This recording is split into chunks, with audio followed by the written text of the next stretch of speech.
Hey guys, tonight we step into a world before empires look settled, before the great names of Mesopotamian myth feel fixed in place, and before the Anunnaki stand on their familiar pedestal as the lofty powers of Sumerian story. You imagine a dark plain under a sky so crowded with stars it almost looks frosted. A few embers breathing in a shallow fire pit, and someone far older than any scribe lifting their face to the heavens and wondering who exactly is in charge up there. Some parts of tonight's journey are widely accepted history. Some parts are interpretation, and some parts are calm what-if imagination.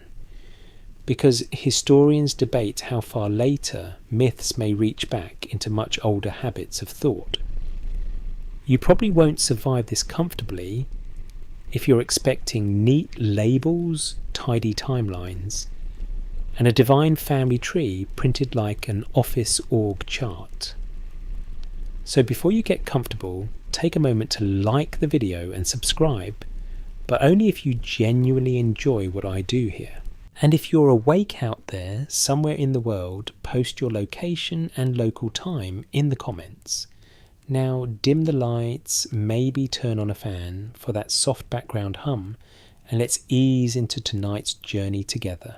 You begin not in a city yet, but in something quieter. Before the famous temple towers, before the carved kings, before clay tablets begin naming gods with any confidence, there are people watching patterns. Most historians agree that long before writing, human communities across the ancient Near East paid close attention to the sky, the seasons, floods, animals, and the behaviour of the land itself. Archaeology suggests that even very early communities tracked time in practical and symbolic ways, because if your barley depends on timing, and your goats depend on weather, the heavens are not decoration, they are management. Cosmic management, really. The stars become the ancient version of checking 3 apps and still not trusting the forecast. So you picture a settlement in the 7th or 6th millennium BC, long before Sumerian literature gives you polished names. Mud walls, reed roofs, grain jars, smoke that clings to cloth and hair, a dog dozing near a doorway with the confidence of a creature who has never once paid rent. At dawn, the horizon glows pale rose over low fields.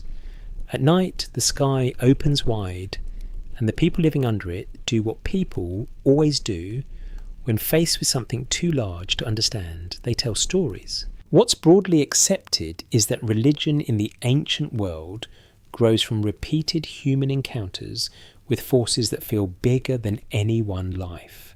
Storms come, rivers rise, crops fail, children are born, the moon returns, the sun appears so reliably that it almost feels personal. One interpretation is that later Mesopotamian gods, including the Anunnaki, do not appear out of nowhere at all, but inherit emotional territory already made sacred by countless unnamed people. That does not mean a direct line can always be proven from one belief to another. If the evidence is thin, we'll say so, but a careful reading might suggest that the gods of the written age stand on foundations poured in a much older darkness. And that older darkness is not empty. It is full of wind in reeds, damp soil pressed under bare feet, the sour sweet smell of fermenting grain, and the trembling sense that something unseen governs the rhythm of life. Before a sky god has a clean title, the sky still matters. Before a mother goddess has a name sung in a temple, birth still feels miraculous and dangerous enough to deserve reverence. Before cosmic waters are explained in myth, rivers still arrive with a force that can feed a village or erase it. Historians still argue whether these early sacred patterns should be thought of as direct ancestors of later Mesopotamian religion, or whether the connection is more general, more atmospheric, more like inheritance of mood than inheritance of exact doctrine. That matters, because tonight's question is not simply who the Anunnaki were, but who might have come before them. Not by a neat list, not by a stamped genealogy, but by older layers of fear, wonder, ritual and memory. The evidence we do have points to the ancient Near East as a place of deep continuity as well as change. Settlements grow, trade expands, ceremonial spaces appear, symbols repeat. Human beings do not reset themselves every few centuries like a phone update. They carry habits forward. A gesture survives. A sacred hill remains sacred. A certain animal keeps turning up in symbolic art. A place near water holds meaning long after everyone forgets exactly why. Religion can work like that, not always as a single straight road, but as a path trampled again and again, until later people assume it was always there. One interpretation is that the gods, before the gods, are not necessarily a lost pantheon waiting to be rediscovered like a dusty box in the attic. A more cautious explanation could be that they are older sacred functions. Sky before Skyfather, fertility before goddess, judgment before named divine judges, order before a king of heaven. If we treat it as a possibility rather than a conclusion, then the Anunnaki may belong to a very old human instinct to organise the universe the way you organise a household, a field, a court, a city. That instinct has deep roots. You can almost feel it as villages become more settled and ritual becomes more formal. A stone placed carefully, food offered deliberately, burials arranged with care. Archaeology suggests that prehistoric communities across the broader region practiced symbolic behaviour long before written mythology appears. The details vary, and scholars continue to debate what anyone objects or burial custom means. But the larger picture is hard to miss. Humans were already living inside meaningful worlds. The cosmos was not random to them even when it was harsh. And harsh it could be. You stand in imagination on an open stretch of southern alluvium before the famous cities fully bloom, where the land is both generous and moody. Water is life until it is too much life all at once and comes barging through your plans like a relative who never learned boundaries. The flatness of the land gives the sky enormous authority. Sunlight can feel like an order. Darkness can feel inhabited. It's possible that this environment itself helps prepare the emotional stage on which later Mesopotamian gods will act. A fringe idea proposes that behind the Anunnaki lies a fully forgotten super-civilization of divine teachers with exact names and roles. This theory isn't widely accepted, but it remains popular because people understandably love a dramatic missing chapter. The mystery isn't in what we know, but in what we can't confirm. We're not proving anything tonight. We're following clues. And the clues so far suggest something both simpler and more interesting before official gods come unofficial awe. That awe slowly gathers shape. Maybe an old hill becomes a place where offerings are left. Maybe a bright planet at dawn becomes associated with return beauty or warning. Maybe a deep pool reflects the sky so perfectly that it feels like a doorway. Some parts are documented, some are interpretation, and some are gentle imagination. We'll keep the solid ground separate from the mist. Still, what if the story is pointing at something else? What if the Anunnaki, when they finally appear in written tradition, are already late arrivals to a sacred conversation that began thousands of years earlier in whispers, gestures, and firelight? You are not in the age of names yet. You are in the age of watching the stars. watching the river, watching the land decide whether it loves you. And somewhere in that long patient, watching the first outlines of divine order begin to gather faint as breath on cool night air, waiting for cities, waiting for scribes, waiting for the moment when older wonders will finally be written down under newer names. By the time your feet reach the first real cities of southern Mesopotamia, the old hush of sky and water has not disappeared. It has simply put on architecture. The wonder that once lived in firelight and open air now rises in mud brick platforms, storage rooms, courtyards, shrines and workshops, humming with grain dust and prayer. Most historians agree that by the 4th and 3rd millennia, BC Sumerian cities such as Uruk-ur, Eridu-Lagash and Nippur are not only political and economic centres but deeply religious ones. Archaeology suggests that temples sit near the centre of civic life, helping manage labour offerings, land and memory itself. You are no longer dealing with vague, sacred feelings alone. You are dealing with institutions, which means the gods are getting organised. And once human beings start organising gods, things become wonderfully complicated. You walk through an early city at dawn, when the air still carries a little coolness before the heat settles over everything like a stern supervisor. Men haul baskets, women grind grain, potters turn clay, a donkey complains with professional commitment.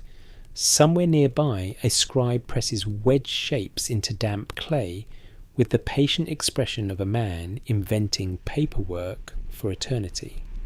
The temple precinct rises above the street, not yet always in its later monumental form, but already powerful. What's broadly accepted is that these temple-centered communities help shape how divine beings are imagined, ranked, and remembered. This matters because the Anunnaki, when you later meet them in full mythological costume, do not emerge from a vacuum. One interpretation is that they are part of a wider Sumerian effort to turn scattered sacred powers into a divine family suitable for a city-based civilization. In a village, a sacred force can remain local, personal, or tied to one place. In a city-state, things need clearer lines of authority. If humans have administrators, storehouses, priests, and rulers, then heaven may begin to look suspiciously similar. Apparently, even the cosmos is not safe from bureaucracy. The evidence we do have points to Sumerian religion as both local and layered. Each city often favours a patron deity. Eridu is associated with Enki Uruk, with Inanna Nippur, with Enlil-ur, with Nanna, and so on. Most historians agree that these divine patrons are not just private spiritual figures. They are woven into civic identity. The city belongs in a sense to its god, and the god's temple helps anchor the city's legitimacy.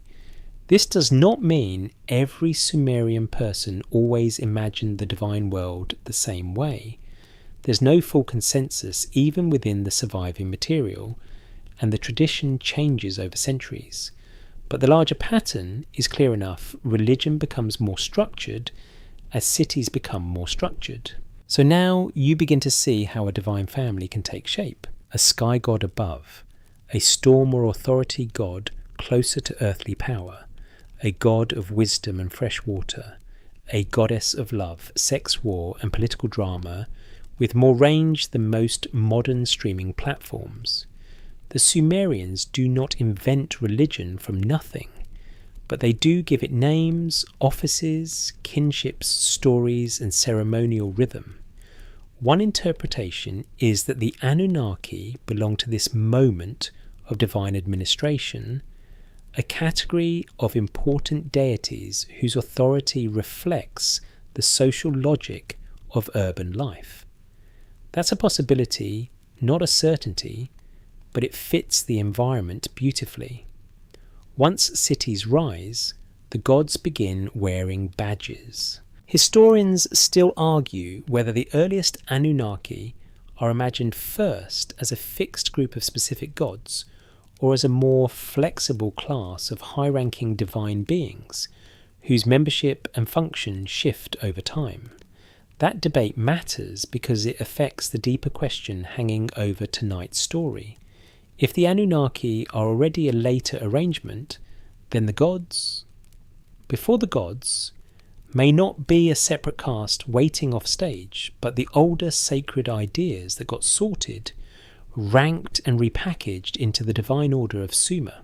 You can almost watch that process happening in slow motion. A city grows around canals and fields. Its people need stories that make their world feel coherent. Kings need legitimacy. Priests need liturgy. Farmers need calendars. Families need rituals for birth, marriage, death, and the uncertain spaces in between.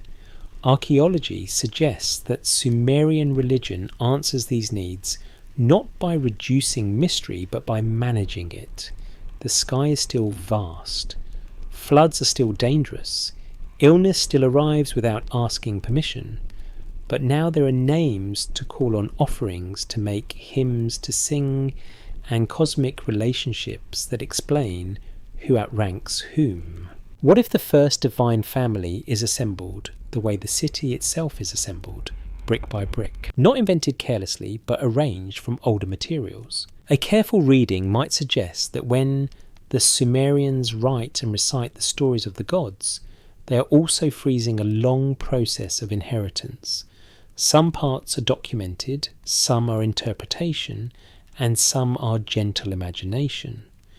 We'll keep the solid ground separate from the mist.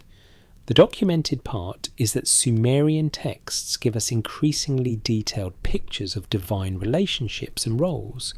The interpretive part is whether these relationships preserve much older ideas beneath their polished literary surface.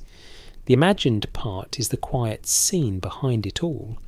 An elderly temple singer repeating a hymn whose emotional logic is older than the city walls around her. And then there is kingship. Most historians agree that in early Mesopotamia, kingship and divine favour are deeply linked. Rulers do not merely govern, they serve, represent, or claim sanction from the gods. One interpretation is that this political arrangement encourages the shaping of a divine court, a heavenly version of the same earthly structure. If the city has ranks, heaven has ranks. If the palace has officials, so does the temple, and soon enough, so does the cosmos. It's possible that the Anunnaki become meaningful within exactly this environment, not just as mysterious powers, but as members of a heavenly order that mirrors a social order below. A popular rumour claims that ancient religions always preserve perfect memory from some lost golden age, as if myths function like cloud storage for forgotten civilizations. This theory isn't widely accepted, but it survives because it is emotionally satisfying. Let me rephrase that more carefully. Myths may preserve old themes, symbols, or anxieties, but rarely in a neat, untouched form. They are edited by need. They are shaped by power. They are sung by real people with local loyalties and immediate concerns. If the evidence is thin, we'll say so.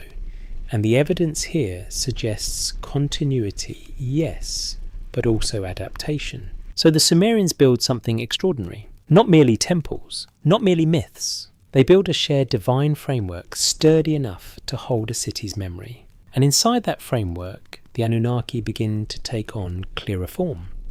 Not yet fully explained, not yet frozen forever, but present within the great urban act of naming sacred power. The old sky watchers are still there in spirit. The river fear is still there. The wonder before birth and storm and death is still there. But now those forces wear titles, live in genealogies, and receive offerings on schedule. The gods have entered administration. which somehow only makes them stranger. The more closely you look at the Anunnaki, the less they behave like a tidy cast list printed on the back of a mythology textbook. They shimmer a little. They change shape depending on the text, the era, the purpose, and the scribe pressing wedges into clay with what you hope is a steady hand and not a dramatic allergy to consistency. What's broadly accepted is that in Mesopotamian tradition, the Anunnaki are a group of important deities often associated with the highest divine ranks, though their exact role is not always the same from one source to another. Most historians agree that they are not usually described as the sole creators of everything, in the way modern retellings sometimes imply. Instead, they belong to a larger divine world, already full of hierarchy, overlap, and magnificent theological clutter. That clutter is part of the charm. You sit now in the company of tablets, hymns, royal inscriptions, and later literary texts where the Anunnaki appear less like a single stable committee and more like a title that gathers meaning over time. One interpretation is that the word itself points not to a fixed pantheon from the beginning, but to a category of elevated gods whose identity and function shift across the long life of Mesopotamian religion. That's a possibility, not a certainty, but it helps explain why they sometimes seem to stand in the heavens as great gods, and at other times appear in darker, more judicial or underworld adjacent roles. So who are they really? In the broadest and safest sense, they are divine elites. The name is often linked to Anu, the sky god, especially in later scholarly understanding, which is why many readers come away with the impression that the Anunnaki are the descendants' children or court of Anu. Archaeology and textual study suggest that Mesopotamian scribes understood the divine world in layered ranks, and the Anunnaki fits somewhere high within that framework. But historians still argue whether the earliest use of the term already carried that precise family meaning, or whether later traditions sharpened and standardized what was once more fluid. That distinction matters, because if the Anunnaki become clearer only over time, then they may not be the first divine powers in the story at all. They may be heirs. They may be managers who arrive after the land, sky waters, fertility, kingship, and cosmic order have already been treated as sacred for generations. A careful reading might suggest that the Anunnaki represent a mature theological stage rather than a beginning. If so, then asking who created the Anunnaki becomes less like asking for the name of one forgotten god, and more like asking what older ideas were gathered together to make them imaginable. You can feel that question pressing quietly beneath the clay. In some Sumerian and Akkadian texts, the divine world is crowded with named gods, carrying specialized roles: sky-wind wisdom, moon, sun, love storms, war, freshwater, grain, scribal knowledge, boundaries, healing, and all the other things human beings tend to worry about when trying to survive in a place where weather and politics both enjoy chaos. The Anunnaki in that larger setting are not necessarily the inventors of divinity itself. One interpretation is that they function more like senior figures within an already established sacred cosmos, almost like a high council or noble rank. And if that is true, what if they were never the beginning at all? What if they were the result of systematizing something older? Most historians agree that Mesopotamian religion evolves over centuries rather than appearing fully formed in a single moment.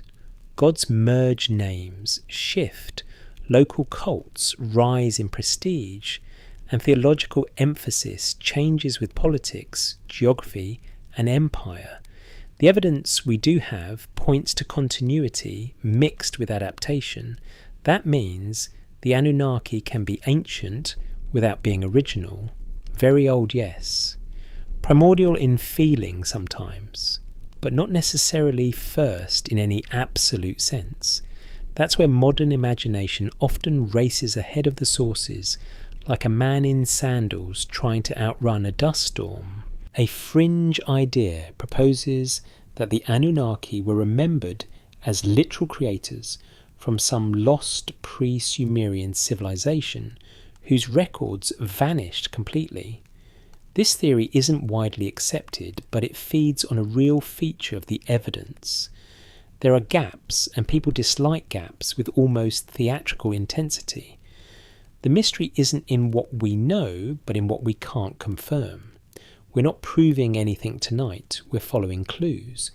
And the clues suggest that the Anunnaki are powerful, yes, but also historically layered, shaped by the needs of the cultures that named and renamed them. Some parts are documented, some are interpretation, and some are gentle imagination. The documented part is that Mesopotamian texts place the Anunnaki among major gods, and sometimes associate them with divine assemblies or judgments. The interpretive part is deciding how early that picture becomes stable and how much it inherits from older sacred models. The imagined part is the candle-lit feeling that somewhere behind these formal gods there lingers an older hush, as though the titles came later than the awe. You notice something else too. The Anunnaki are famous today partly because modern retellings have inflated them into a singular brand. In popular books, documentaries, and internet rabbit holes, they are sometimes treated as the secret centre of Mesopotamian religion, as if every clay tablet is basically one dramatic trailer, voice away from revealing hidden cosmic management. A popular rumour claims that ancient Mesopotamians thought of the Anunnaki exactly the way modern mystery culture does. To be clear, this is debated. Ancient sources are more varied, more context-bound, and much less interested in giving you a neat cinematic reveal at the 40-minute mark.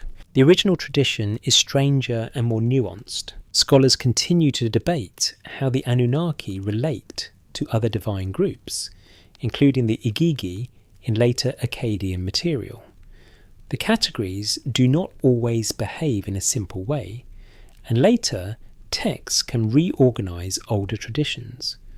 One interpretation is that these shifting divine classes reflect the same basic process.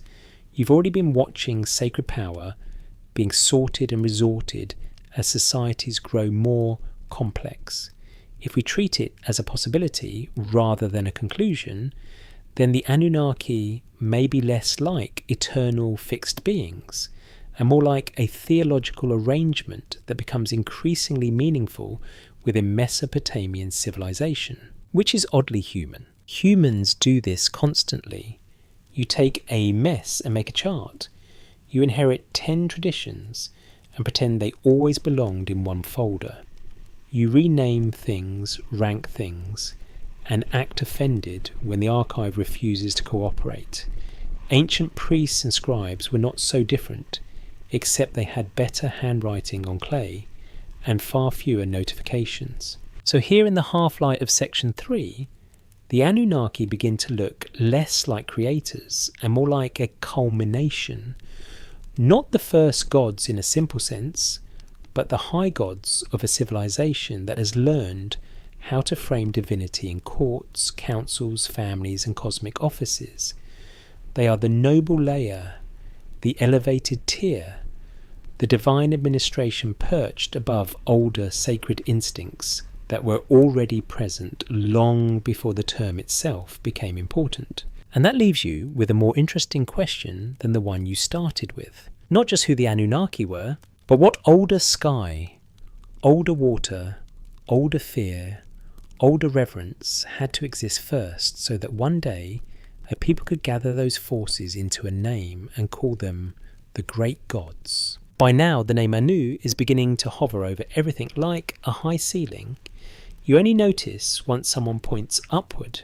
Most historians agree that in Mesopotamian tradition, especially in later theological arrangements, Anu stands as a supreme sky god associated with heaven authority and the uppermost divine order. He is often treated as remote, elevated, and foundational, the sort of deity whose prestige is so large it can feel almost architectural. Archaeology suggests that later texts placed Anu high above the divine hierarchy, with a confidence that seems almost ceremonial. But one interpretation is that even this lofty figure may preserve older sky traditions that long predate the neatness of formal Sumerian theology. So now you ask a slightly dizzying question. If Anu becomes the sky father of the written world, then who stands behind him? Or more carefully, what older sacred habits might lie behind him? Because the sky itself is older than every temple, older than every city wall, older than every royal inscription, trying to convince you that a king is humble while listing 12 pages of achievements. Before Anu has a name, the sky already dominates the emotional geography of life. It burns, darkens, flashes, withholds rain, returns the stars, sends the moon along its patient route, and makes every human settlement feel small. What's broadly accepted is that sky worship, sky symbolism, and reverence toward celestial order appear in many early cultures, not because everyone copied one master religion, but because the sky is very hard to ignore. It is the original oversized screen, except with fewer subscription fees and much better production value. You imagine the earliest people in southern Mesopotamia lifting their eyes at dusk. No doctrine yet, no official genealogy, no tidy priestly explanation, just the sensation that whatever hangs above you matters too much to remain merely weather. A careful reading might suggest that when later Mesopotamian religion raises Anu to supreme rank, it is not inventing the sacred sky so much as formalizing an old relationship to it. That's a possibility, not a certainty. If the evidence is thin, we'll say so. There is no surviving prehistoric tablet helpfully labelled draft version of Heaven Please Review. But the evidence we do have points to long-standing human reverence for celestial order, and Mesopotamian religion almost certainly develops in conversation with that older instinct. This is where the idea of before Anu becomes interesting. Not because there must have been a forgotten god literally named Beta Anu 1.0, but because sacred roles often exist before sacred personalities, sky before sky father, height before hierarchy, distance before divinity. One interpretation is that Anu may represent the consolidation of older and more diffuse sky traditions into a distinct divine person suited to a developed pantheon. If we treat it as a possibility rather than a conclusion, then heaven itself has a kind of ancestry, not in the sense of a biological parentage, but in the sense that people first experience the sky as power, then symbol, then deity, then kingly deity. That progression feels almost inevitable once cities and priesthoods mature. You can picture the process in slow degrees. The sky begins as overwhelming presence. Then it becomes associated with order because celestial movements appear regular. Then order itself becomes sacred. Then sacred order acquires personality, authority, kinship, and a seat at the top of the cosmic household. Most historians agree that ancient religions often personify natural or cosmic forces over time, especially in complex societies where myth, ritual, and statecraft intertwine. The gods begin to look a little like rulers because rulers are trying to look a little like the gods. Everyone starts borrowing each other's furniture. Historians still argue whether Anu's supremacy was equally important in everyday worship throughout Mesopotamian history, or whether his prestige was often more theological and literary than emotionally central for ordinary people. That debate matters because it reminds you that divine rank on paper is not always the same as divine intimacy in practice. A high god may rule from afar, while more immediate deities handle the daily traffic of prayers, offerings, illness, love, and weather-related complaints. That pattern appears in many religions. The chief god gets the title, the more local gods get the inbox. And once again, the old question returns. If Anu is already a polished figure in a mature divine system, what stands behind that polish? Some parts are documented, some are interpretation, and some are gentle imagination. The documented part is that Mesopotamian texts present Anu as a major sky god, and often as a source of authority within the pantheon. The interpretive part is tracing how much of that role reflects older, pre-literate sky reverence, or even earlier regional traditions. The imagined part is standing outside a settlement long before scribes, watching a thunderhead build over the horizon and feeling without any formal theology at all that the world above has intentions. A fringe idea proposes that Anu was borrowed whole from a lost advanced civilization that taught the Sumerians an already complete cosmology. This theory isn't widely accepted, but it survives because complete explanations are soothing, especially when the real past is messy. Let me rephrase that more carefully. Ancient religions usually develop through layering, exchange, and reinterpretation, not through a single grand download from mysterious super teachers. The mystery isn't in what we know, but in what we can't confirm. And what we can't confirm is exactly how far back Anu's sacred ancestry reaches. Archaeology suggests that the broader ancient Near East preserves long patterns of celestial attention, from seasonal orientation to symbolic use of heavenly bodies, though direct links between very early practices and later named gods are often difficult to prove. Most historians agree that continuity exists, but not always in a straight line. A more cautious explanation could be that Anu emerges from a wide field of sky-centered sacred thinking rather than from one single predecessor. In other words, heaven's ancestry may be collective, not one forgotten father, but generations of watching, fearing timing, celebrating, and interpreting what happens above. That makes the whole thing strangely beautiful. Instead of one dramatic reveal, you get accumulation. The sky gathers, meaning the way a river gathers silt. A ritual here, a title there, a hymn later on, a priestly system eventually. And somewhere in that long accumulation, the sky becomes not only sacred, but royal. What if the story is pointing at something else? What if asking who created Anu is not really about identifying one earlier god at all, but about noticing that divine authority is often built from older human experiences of power? Height feels superior, distance feels pure, order feels intentional, light feels intelligent, storms feel personal when they ruin your crops with suspicious timing. That does not prove theology, of course. This is suggestive, not conclusive, but it raises the possibility that before the sky had a throne, it already had reverence. And reverence has memory even when names change. By the time priests and scribes begin preserving divine genealogies, some of the earlier layers are already hidden beneath the official language of heaven. The smooth surface of later myth may conceal rougher older stones underneath. Scholars continue to debate how much of Mesopotamian religion can be traced to pre-Sumerian cultural inheritance, and how much reflects transformations within Sumer itself. There's no full consensus, which is both inconvenient and for bedtime purposes rather lovely, because now heaven feels older than its king.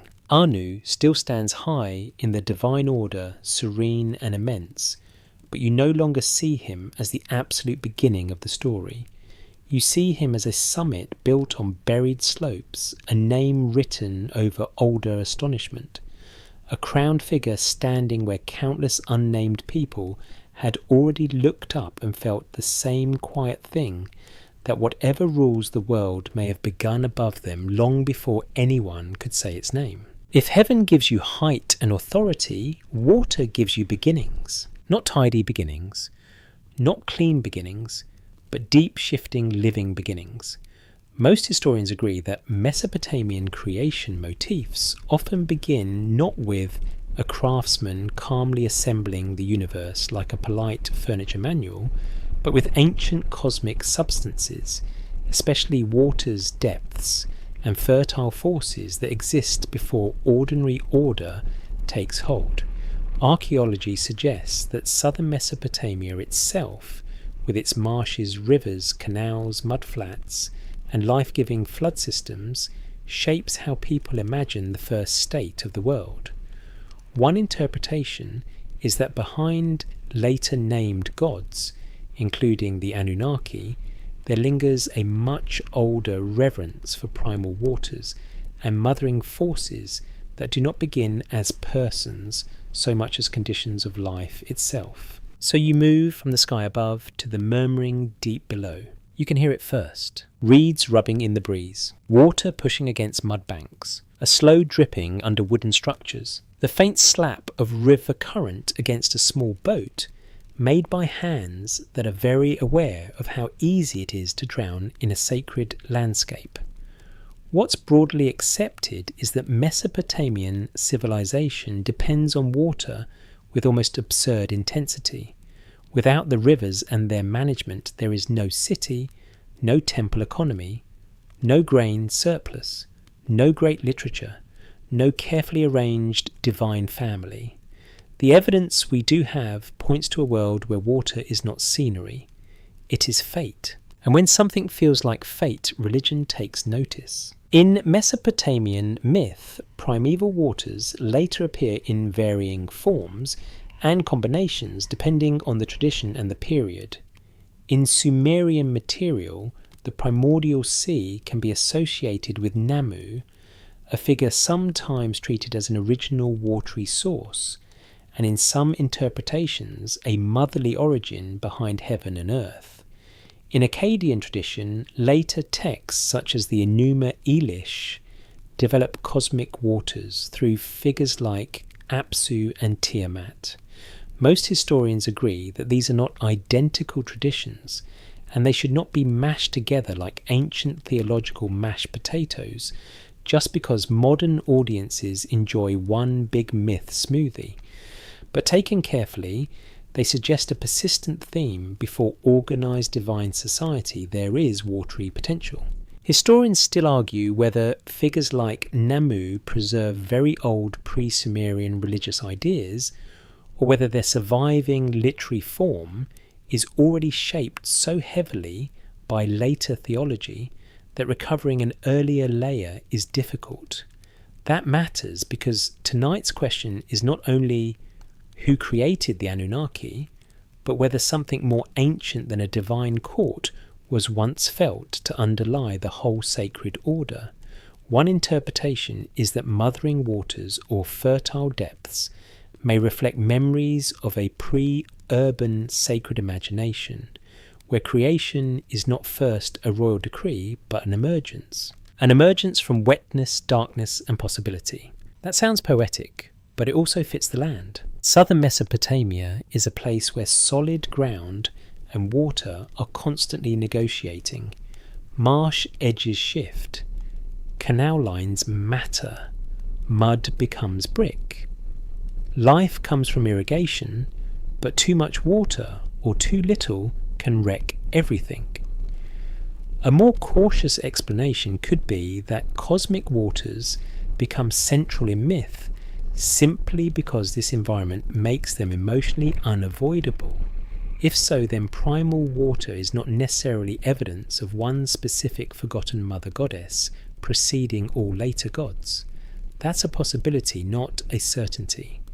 But it may support the idea that the gods before the gods begin not as personalities on thrones, but as powers felt in the body: moisture, fertility, gestation, flow, engulfment, nourishment.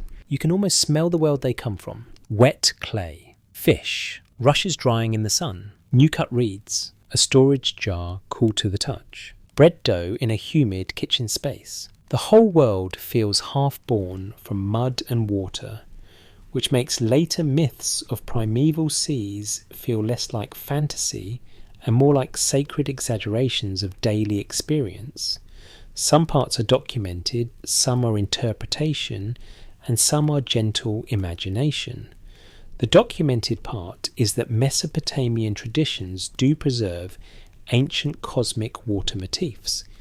The interpretive part is whether these motifs preserve the memory of older, less personalized forms of reverence.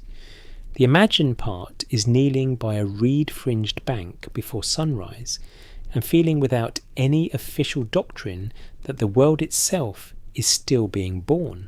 And then there is the mothering quality, not always soft, not always comforting, but generative. One interpretation is that before divine kingship dominates the cosmic picture, sacred origin may have been imagined in more maternal or fluid ways. This does not mean there was once a universal, peaceful matriarchal religion waiting just off stage with flowers and perfect work-life balance.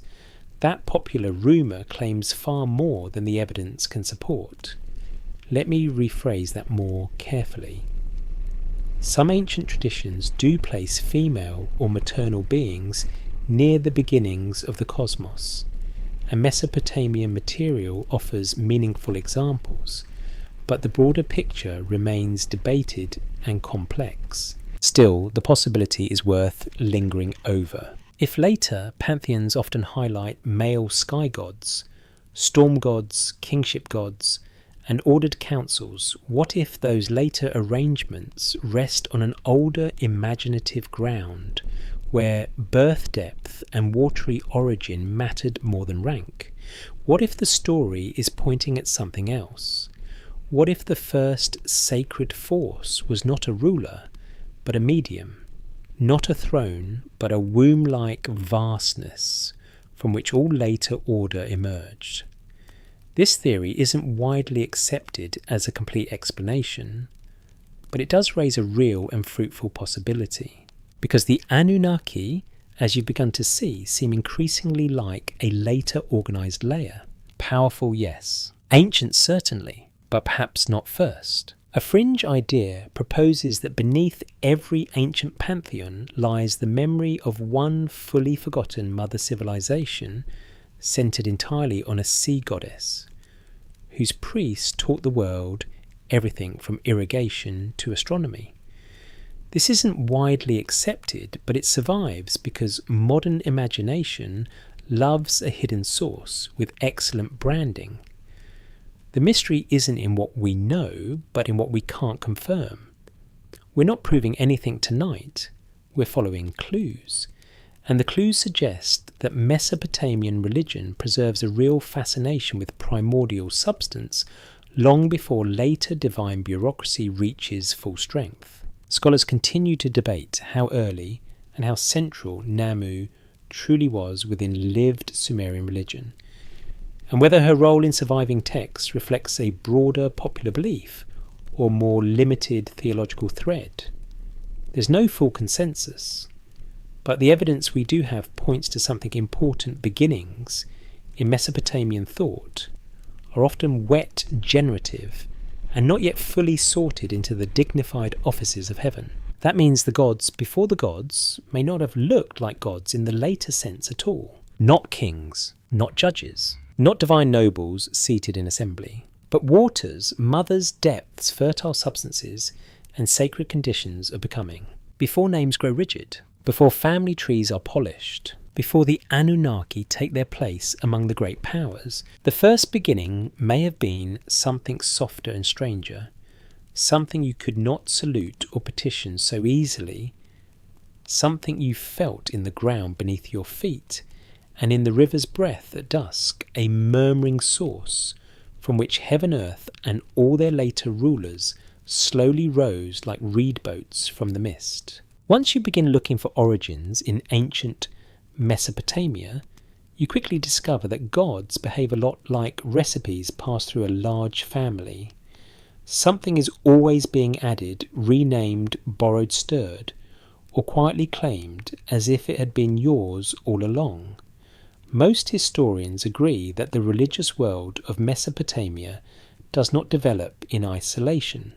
Sumerian, Akkadian, Babylonian, Assyrian, and neighbouring cultures influence one another across centuries through trade conquest, migration, diplomacy, and the slow practical fact that people living near each other tend to swap stories almost as easily as they swap grain, copper, or complaints about the weather.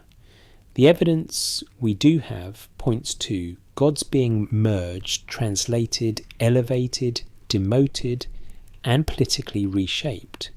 One interpretation is that the Anunnaki themselves may have absorbed older ancestors not only from deep local memory, but from neighbouring traditions that blended into the growing sacred map of the region. So now the divine family begins to look less like a pure bloodline and more like a very old neighbourhood. You can walk through that neighbourhood if you like, though your sandals will pick up quite a bit of dust. To the south lie the old Sumerian cities with their temple traditions and literary habits. Akkadian-speaking powers rise and spread. To the east and north are other peoples, other local deities, other cult centres, other ways of imagining what rules the sky, the storm, the mountain, the oath, the underworld. What's broadly accepted is that ancient Near Eastern religions often share motifs and influence one another, though not always in a clean or easily traceable way. If the evidence is thin, we'll say so. But it's possible that what later looks like a settled divine order is really the result of long cultural layering. And layering changes everything. A local deity can be identified with a larger one. A city's patron can rise in prestige when that city gains power. A god associated with wisdom in one tradition may begin to resemble a god of craft water or magic in another. Royal ideology can nudge the process along, because once kings start managing empires, heaven tends to get reorganized too. Most historians agree that this is one reason Mesopotamian mythology can feel both stable and slippery at the same time. The names remain familiar, but their relationships and prominence can shift with time.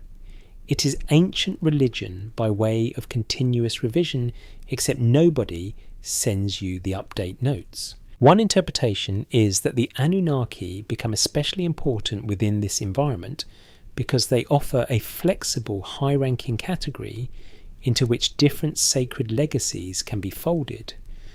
That's a possibility, not a certainty, but it would make sense.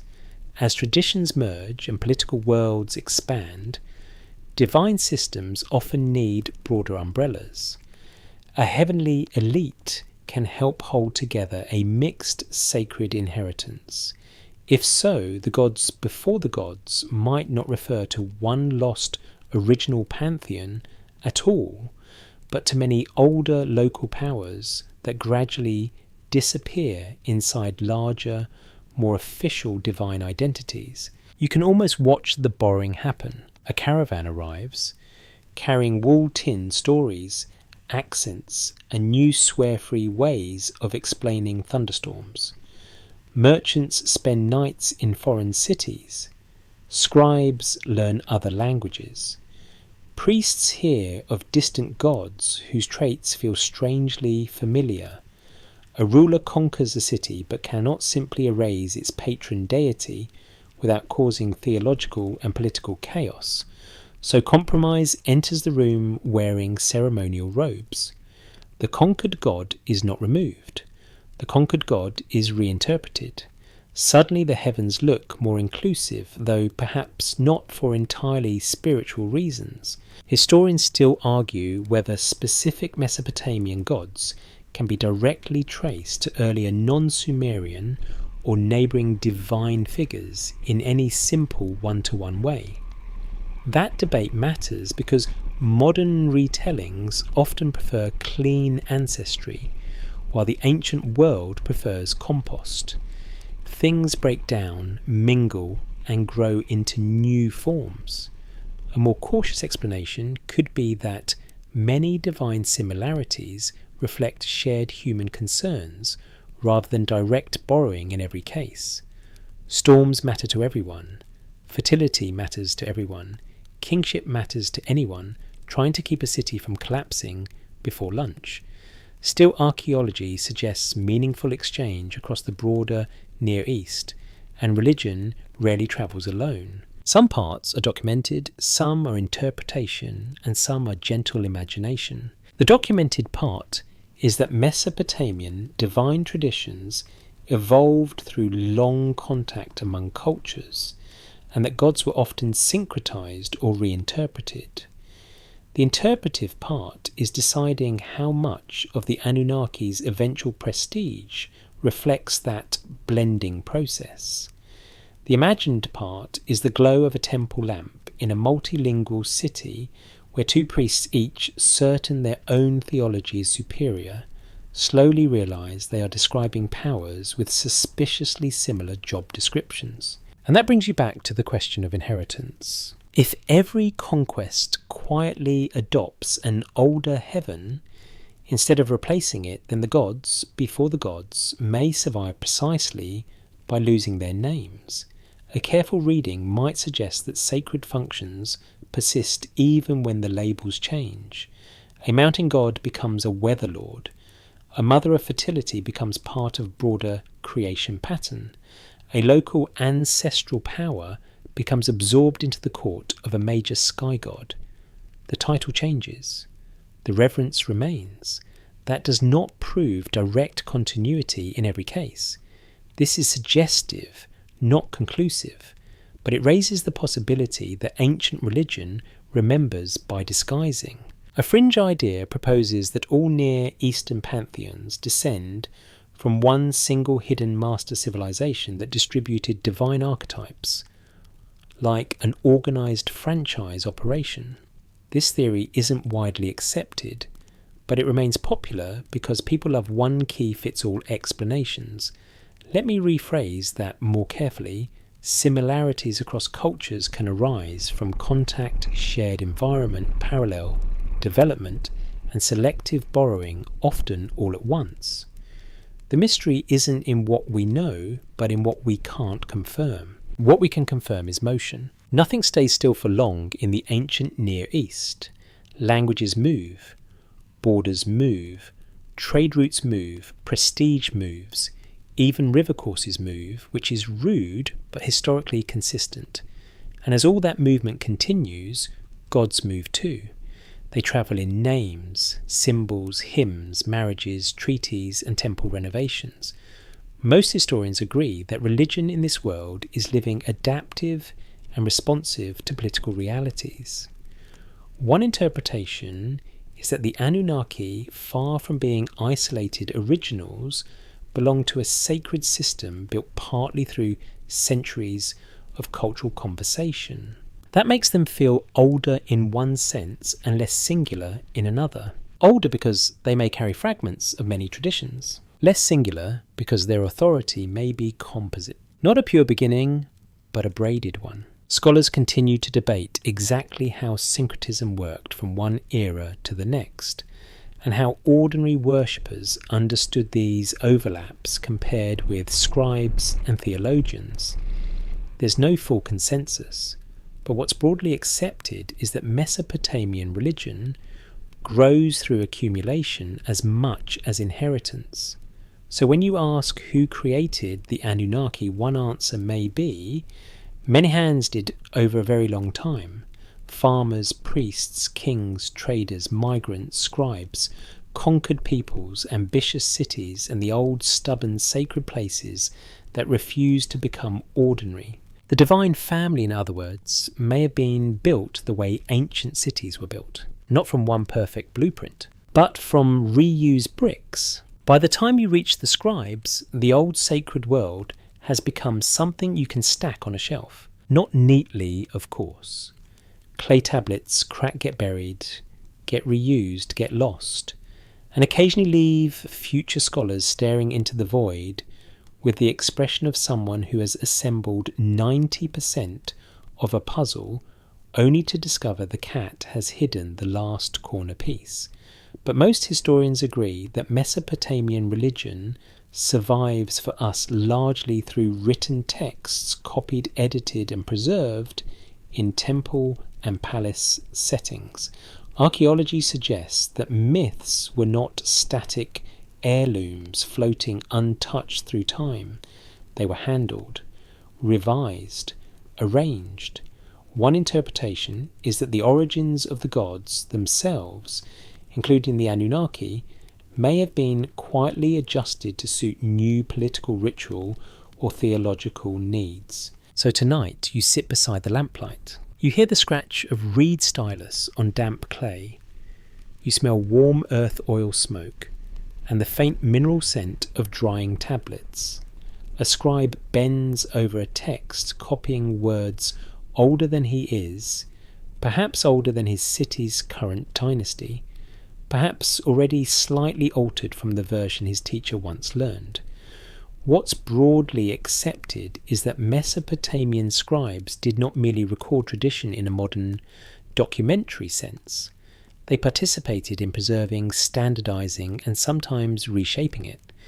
The evidence we do have points to literary transmission as a deeply human process. That means memory is never just memory, it is memory under management. A managed memory can be very powerful. If a city rises in prestige, its god may rise with it. If a new dynasty wants stronger ties to ancient legitimacy, older myths can be recopied in ways that emphasize continuity.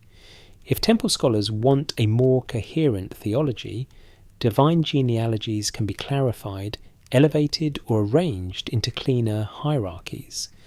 Most historians agree that Mesopotamian literature reflects centuries of this process, especially as Sumerian traditions are inherited and reworked in Akkadian-speaking contexts. One interpretation is that the Anunnaki's position in the divine order may owe as much to priestly curation as to some untouched primordial belief. That's a possibility, not a certainty, but it fits what human institutions tend to do. You do not build a temple school, train scribes, and maintain archives just to preserve confusion in its raw, wild form. You preserve what is useful, meaningful, prestigious, and workable. A more cautious explanation could be that textual traditions gradually simplify or regularize older sacred complexity, not out of deceit, but out of practical religious life. Ritual needs consistency. Kings like legitimacy. Priests like order. Scribes, one suspects, like a version that does not require footnotes the size of a canal system. Historians still argue whether specific Mesopotamian creation and genealogy traditions reflect primarily old inherited beliefs or later scholastic systematization. That debate matters because it changes how you understand the question at the centre of tonight's story. If the Anunnaki appear in a more polished and elevated form in the surviving written tradition, then perhaps what came before them has been partly covered over by the very process of writing itself, not erased entirely, just tucked beneath cleaner lines. This is where the cosmos begins to look editorial. You can imagine an older landscape of local sacred practices, regional deities, inherited sky reverence, watery beginnings, maternal forces, and city-based divine loyalties. Then over generations, scribes and priests begin to arrange these elements into a more legible whole. The great gods become easier to rank. Their relationships grow more formal. Their origins become more narratively satisfying. What if the oldest names were carefully tucked under fresher ink, not maliciously, not as part of some dramatic cover-up involving ominous music and a tablet glowing in a cave, just through the normal ancient habit of organising complexity until it behaves? Some parts are documented, some are interpretation, and some are gentle imagination. The documented part is that Mesopotamian myths and hymns were copied and transmitted in learned settings where change and standardization were possible. The interpretive part is estimating how much those settings reshaped older religious memory. The imagine part is the quiet pause before a scribe presses his stylus into clay and chooses one inherited wording over another, perhaps not realizing that a tiny decision today will shape how people thousands of years later imagine the beginning of heaven. And that choice matters, because once a story is written, it gains a strange authority even when it remains fluid. A tablet does not guarantee truth, but it does give form. It makes one version more portable than another. A shrine ritual can fade. A local saying can vanish. A whispered explanation from grandmother to child can disappear with the family line. But a copied text can travel centuries. One interpretation is that written tradition favours gods who fit large systems. Sky gods, royal gods, cosmic judges, organised creator figures. If so, the Anunnaki benefit from literacy, not because they were invented by it, but because they were the kind of divine category writing could preserve well. A fringe idea proposes that ancient scribes knowingly hid the real older gods and replaced them with an official priestly fiction. This theory isn't widely accepted, but it stays popular because modern people enjoy imagining archives as villainous.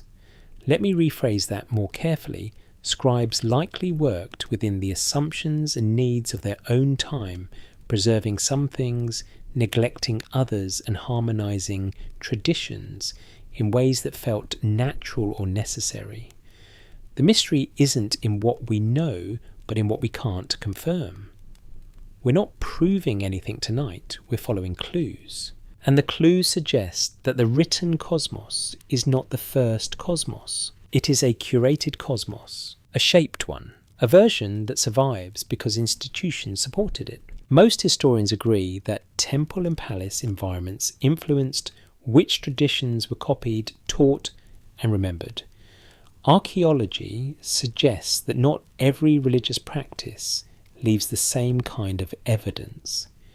That means the surviving picture may tilt toward elite theology and away from everyday variation. Scholars continue to debate how ordinary people imagine the gods compared with formal literary texts. There's no full consensus. A careful reading might suggest that the gods before the gods survive not in obvious secret chapters, but in the faint unevenness beneath official stories. A local spirit absorbed into a greater deity. An older water power reduced to a brief genealogical role. A maternal beginning left standing but no longer central. A sacred place whose importance remains after its original explanation is forgotten. If we treat it as a possibility rather than a conclusion, then writing does not just preserve religion, it rearranges its furniture. The room is still the same room in many ways. The walls are familiar, the old objects remain, but now the chairs are lined up more formally.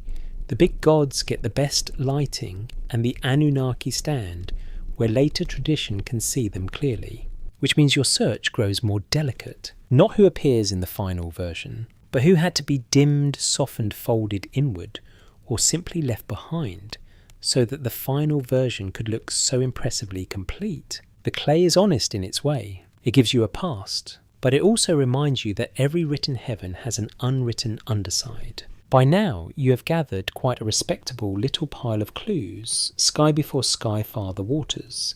before named creators, local cults before organised pantheons, and scribes smoothing the wrinkles of memory until the divine world looks almost dignified enough to attend a banquet without spilling wine on its robe. And yet the deeper you go, the less the origin story behaves like an origin story. Most historians agree that Mesopotamian religion shows both continuity and change across very long stretches of time, but the precise path from older sacred patterns to later divine categories remains frustratingly incomplete.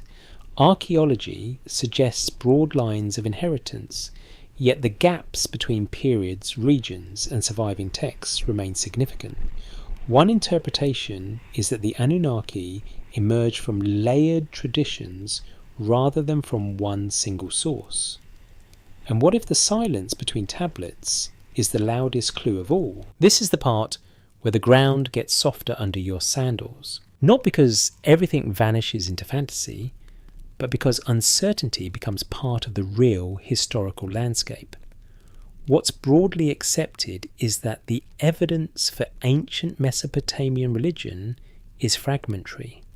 Clay breaks, archives burn, cities flood fall and are rebuilt, languages shift, later copies preserve earlier material only in part, and sometimes only after centuries of reuse and revision. The evidence we do have points to a world of remarkable religious continuity, yes, but also to a record full of interruptions. The ancient past does not hand you a complete script. It hands you scenes, scraps, repeated phrases, and the occasional divine family dispute, preserved with far more confidence than its original setting. So you sit for a moment in the historical dark. You hear no grand reveal, only the faint scrape of missing pieces, a broken genealogy here, a half-preserved hymn there, a deity named in one context and absent in another, a ritual text that assumes you already know a story no longer fully surviving. It is enough to make you appreciate how much of history depends on luck mud and the astonishing durability of baked clay. Your modern filing cabinet could never. Historians still argue whether the Anunnaki began as a clearly defined divine group in early Sumerian religion, or whether the term took shape gradually through theological development and literary standardization. That exact phrase matters tonight because the argument is not just technical, it goes right to the centre of the mystery. If the group was always distinct, then perhaps their ancestry lies in one older sacred lineage.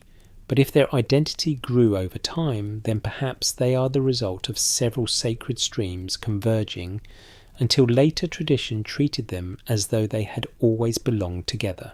That's a possibility, not a certainty. An uncertainty, contrary to rumour, is not a flaw in the story. It is part of the story. A careful reading might suggest that the Anunnaki stand at the intersection of multiple historical processes, the sacralization of natural forces, the rise of cities, the organization of temple systems, the blending of cultures, and the literary shaping of myth. None of those processes alone has to create them in a simple way. Together, though, they may explain why the Anunnaki feel both ancient and oddly assembled, both primordial and administrative. If we treat it as a possibility rather than a conclusion, then their origin is less a single birth and more a long settling of sacred sediment. That image fits Mesopotamia rather well, actually. Sediment is how the land works. Layer after layer, flood after flood, deposit after deposit. The plane is built by accumulation, and perhaps the divine order is too. Some parts are documented, some are interpretation, and some are gentle imagination. The documented part is that Mesopotamian religion changed across centuries, and that our evidence survives unevenly. The interpretive part is tracing how categories like the Anunnaki formed within that unevenness. The imagined part is standing in an archive room with a cracked tablet in your hand and feeling the peculiar ache of being almost told something. That ache has inspired a great deal of overconfidence. A fringe idea proposes that every gap in the record hides a deliberate suppression of the real cosmic history, as though every missing line on a damaged tablet once contained the secrets of the universe, plus perhaps an efficient farming schedule. This theory isn't widely accepted, but it thrives because uncertainty makes people restless. The mystery isn't in what we know, but in what we can't confirm. We're not proving anything tonight, we're following clues. And the clues tell you to be patient with silence, rather than turning every silence into a dramatic confession. A more cautious explanation could be that the gaps exist for ordinary historical reasons. Clay shatters, libraries vanish, copying traditions favour some texts over others, political collapse interrupts preservation, local rituals leave little trace. Most historians agree that absence of evidence is not automatically evidence of conspiracy, though it can still be evidence of loss, and loss has consequences. It means the gods before the gods may not be recoverable as a neat list of names. They may survive only as patterns, functions, and hints embedded in later systems. This is where the phrase, the gods before the gods, becomes less literal and more useful. Not necessarily a hidden roster, not necessarily 12 lost deities standing behind a curtain, but the older sacred logic from which named gods emerge. Sky before Anu, depth before Namu's literary form, power before divine court, judgment before underworld assembly, authority before royal theology. One interpretation is that the Anunnaki are best understood as the refined, visible crest of much older religious experience. That does not prove a single forgotten source. It raises the possibility that the real ancestry of the gods lies in recurring human patterns, rather than one missing chapter with a convenient title. Scholars continue to debate how much continuity there is between prehistoric sacred practices in the broader Near East and the literate mythologies of Sumer and later Mesopotamian civilizations. There's no full consensus. Some emphasize long cultural memory, others stress transformation and discontinuity. Both instincts have merit. What's broadly accepted is that later religion did not arise out of empty air, but neither did it preserve the past untouched like an insect in amber. The old world lives on, but usually after being translated into new forms. And translation always leaves traces, a title that feels older than the story around it, a divine function that seems more ancient than the genealogy attached to it, a myth that preserves watery beginnings beneath layers of royal order, a heavenly hierarchy that still smells faintly of older fears about flood, famine, fertility and death. What if the story is pointing at something else? What if the silence matters not because it hides one spectacular answer, but because it protects complexity from being flattened into one? That's a possibility, not a certainty. Let me rephrase that more carefully. The broken record may be doing you a favour. It prevents false neatness. It forces you to notice that ancient religion is not a solved machine, but a living accretion. So here in the quiet centre of uncertainty, you stop demanding one creator behind the Anunnaki and begin accepting a slower answer. They may have been made the way the landscape was made, the way memory was made, the way clay tablets were made by pressure, layering, drying, cracking, and survival against the odds. And the missing parts do not weaken that answer. They make it feel older. Once you step out of the tablet rooms and into the modern imagination, the Anunnaki undergo a truly impressive career change. In the ancient world, they are complex, shifting, high-ranking deities within Mesopotamian religion.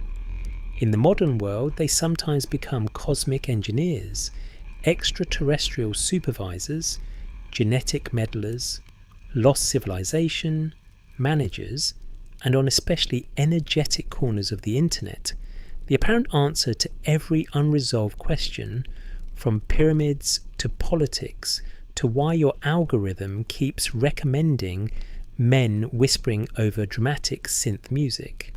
What's broadly accepted is that ancient astronaut readings of the Anunnaki are modern inventions rather than continuations of mainstream Assyriology.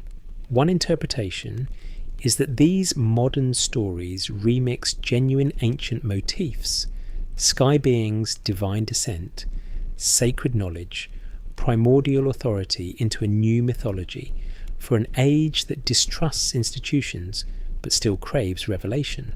And what if the appeal comes not from evidence, but from how deliciously unfinished the puzzle feels? Because it does feel deliciously unfinished. That is half the problem and half the charm. Most historians agree that the modern Anunnaki as secret non-human master's idea is not rooted in the standard academic reading of Mesopotamian texts.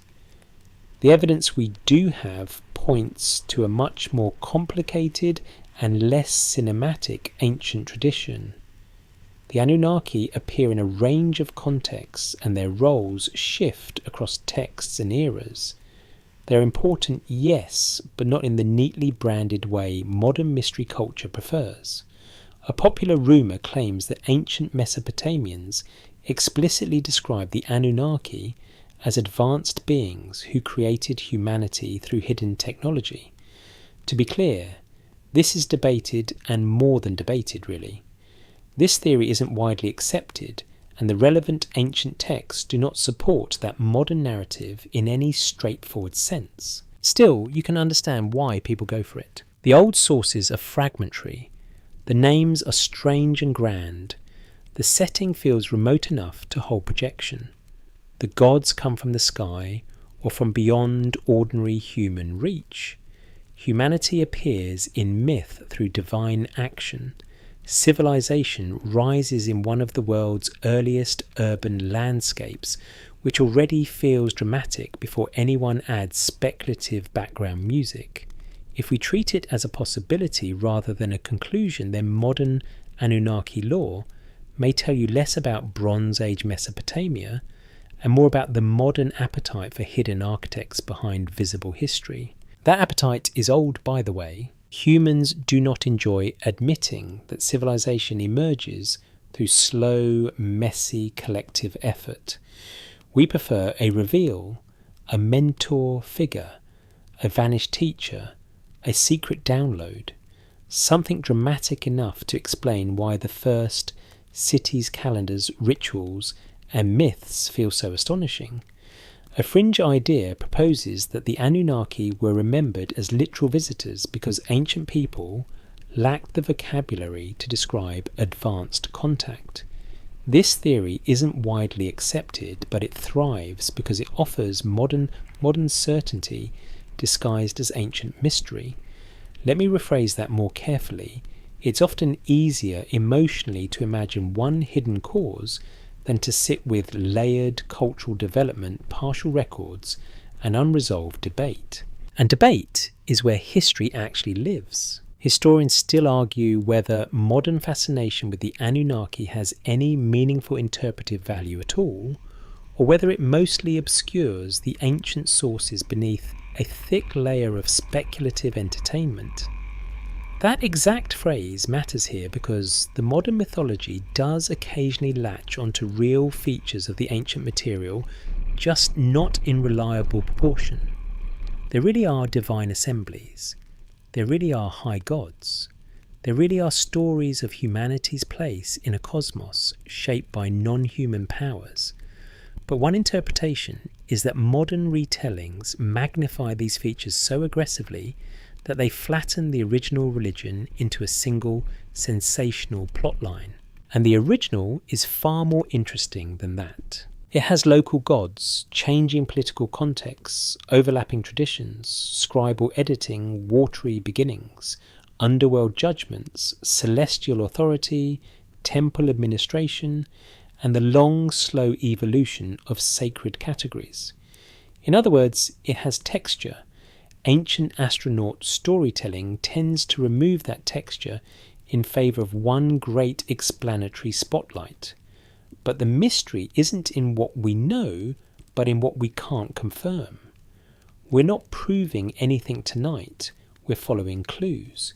And the clues suggest that the Anunnaki are compelling precisely because they stand at the edge of certainty. They are ancient enough to feel primordial, but ambiguous enough to invite projection. Some parts are documented, some are interpretation, and some are gentle imagination. The documented part is that modern speculative readings of the Anunnaki are not standard academic conclusions. The interpretive part is that these readings may still reflect real modern needs, a desire for wonder, structure, rebellion against conventional history, and a sense that official narratives leave something out. The imagined part is the late-night glow of a screen in a dark room, someone scrolling through theories because plain human history feels too accidental to satisfy the soul.